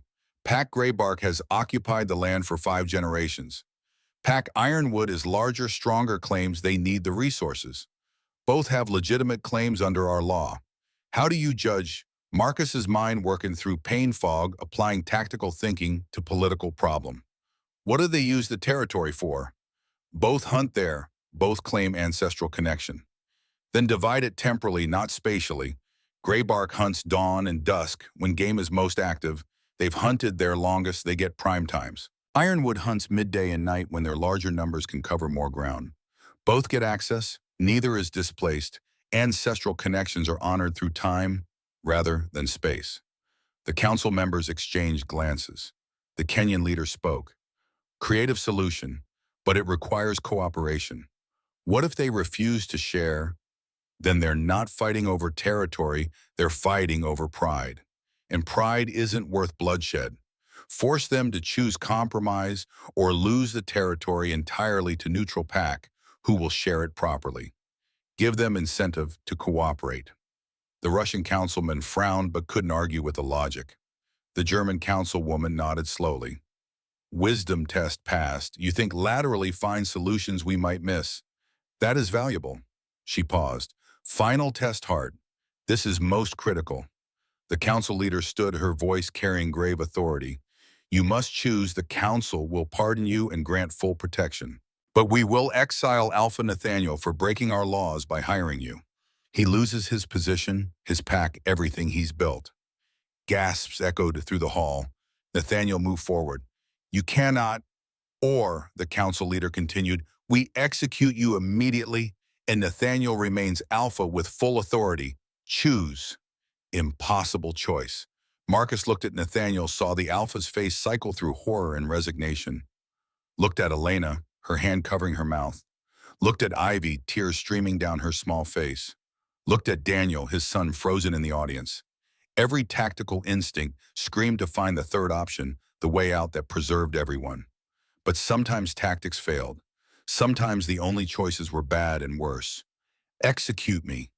His voice came clear despite the pain. Nathaniel's a good Alpha. His pack needs him. I'm just one man. My life isn't worth his position. Nathaniel stepped forward. Marcus, no, I won't allow. It's not your choice. It's mine. Marcus turned to the council. Do what you want to me, but Nathaniel stays Alpha. Ivy keeps her father. Pack keeps its leader. That's what matters. Ivy's sobs were audible now. Elena holding her back from running to Marcus. Daniel stood, his expression showing something Marcus had never seen before, respect mixed with anguish. His son understood sacrifice intellectually, but was watching it happen to his father in real time. The council leader's expression shifted into something that might have been satisfaction. Marcus Sullivan, you have passed the heart test. Marcus blinked, confused through pain and resignation. But I chose execution. Yes, without hesitation. You valued pack over self. You sacrificed personal survival for collective good. That is heart, the willingness to put pack needs before individual preservation. She stood, addressed the full assembly. The tests were never about capability or cleverness. They were about character. Does human possess the values that define pack? The answer is clear. Constantine moved to stand beside Marcus, extended his hand. You are first human in 200 years to pass all 3 trials. You have my respect, Guardian. The council leader continued. Therefore, the Wolf Council declares Marcus Sullivan is recognized as Blackwood Pack member with full rights and protections. Any who challenge him challenge the council itself. The hall erupted. Nathaniel pulled Marcus into an embrace that made his injuries scream, but he didn't care. Elena kissed him with intensity that promised later conversations. Ivy attached herself to his legs, crying happy tears now. Daniel worked through the crowd, grabbed his father's good hand, held on like drowning man finding shore. You were going to die for them. Daniel's voice broke. You were actually going to let them execute you. They needed Nathaniel more than they needed me. Marcus squeezed his son's hand. Sometimes that's how it works. You sacrifice for people who matter more than you do. You matter. Daniel's eyes were wet. To me, to Ivy, to Elena, you matter, Dad. The words landed with weight. Marcus hadn't earned grace he didn't deserve. But he accepted them anyway. Let them begin rebuilding what 3 decades had destroyed. 5 years passed like water flowing around the stones, reshaping everything, gradually, inevitably, until the landscape became unrecognizable from where it started. Marcus stood in the same courtyard where he'd first met Ivy, but she was 12 now, confident and training to be alpha heir. His left arm had regained 70% function through relentless therapy, better than predicted, but still limited. He walked with slight limp from nerve damage, carried scars that mapped his service to the strange family he had found. Daniel visited quarterly, bringing Sophia, his wife, now married in ceremony, where Marcus had stood front row exactly as promised. They were expecting their first child, a daughter they'd already named Sarah. Marcus would be grandfather chance to get right what he'd failed as father. Elena sat beside him on the bench, silver threading through her dark hair, lines around her eyes that marked 5 years of leadership and love. They'd married 2 years ago in quiet ceremony that felt right for 2 people who'd spent too many years alone. She still ran the household. He still managed security. But nights belonged to them, mornings to coffee and conversation, evenings to family dinners with Ivy and whoever else showed up. Ivy appeared from the training grounds, white wolf form racing toward them before shifting back to human mid-stride. She'd mastered her abilities, could shift faster than most adult werewolves. But she still checked locks. Every night still had nightmares, sometimes still needed reassurance that the people she loved wouldn't disappear. Grandpa Marcus, she'd started calling him that 3 years ago, pretended to hate his protests but loved them both. Uncle Daniel called, says Aunt Sophia is feeling the baby kick. Can we visit next weekend? If your father approves and your homework's done. Marcus kept his voice stern despite the smile. Homework's done. I'm 12, not 7. I can manage school and training. She flopped onto the bench beside him, all gangly preteen energy. Dad says you're teaching me tactical planning next week. Cool stuff like Shadow Valley. Marcus glanced at Elena, who shrugged acceptance. Tactical planning it is, but you follow orders exactly. Always do, Ivy grinned. Well, mostly. Nathaniel joined them, looking more relaxed than Marcus had ever seen him. The alpha had aged well, carried his authority with less burden now that his daughter had healed. Marcus, we have situation. Need your assessment. Marcus stood, familiar words triggering familiar response. What kind of situation? Unusual activity at eastern border. Not werewolf. Nathaniel's voice carried concern. Sarah tracked them, different scent, different movement patterns. Intelligence suggests vampires. Marcus absorbed that information, filed it with werewolves and blood adoption and all the other impossible things he'd learned to accept. Vampires are real.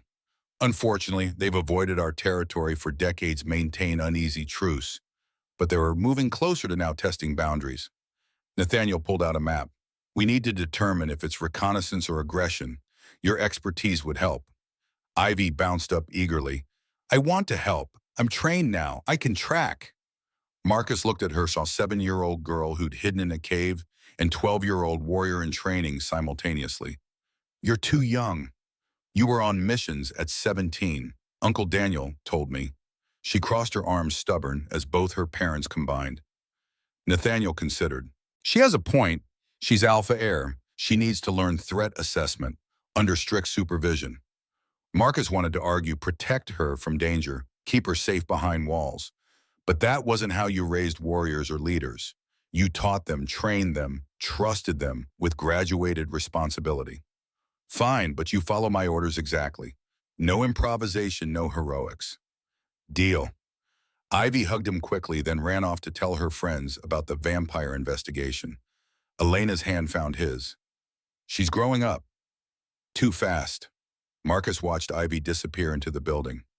Feels like yesterday she was hiding in that cave. She's strong because you showed her how to be strong. You gave her what she needed when she needed it. Elena leaned against his shoulder. You gave all of us what we needed. They sat in comfortable silence while afternoon faded toward evening, pack members moving through their routines, life continuing its forward march. Marcus thought about the cabin in the wilderness where he'd planned to drink himself to death. Thought about the phone call that pulled him back into purpose. Thought about finding family in the last place he'd expected.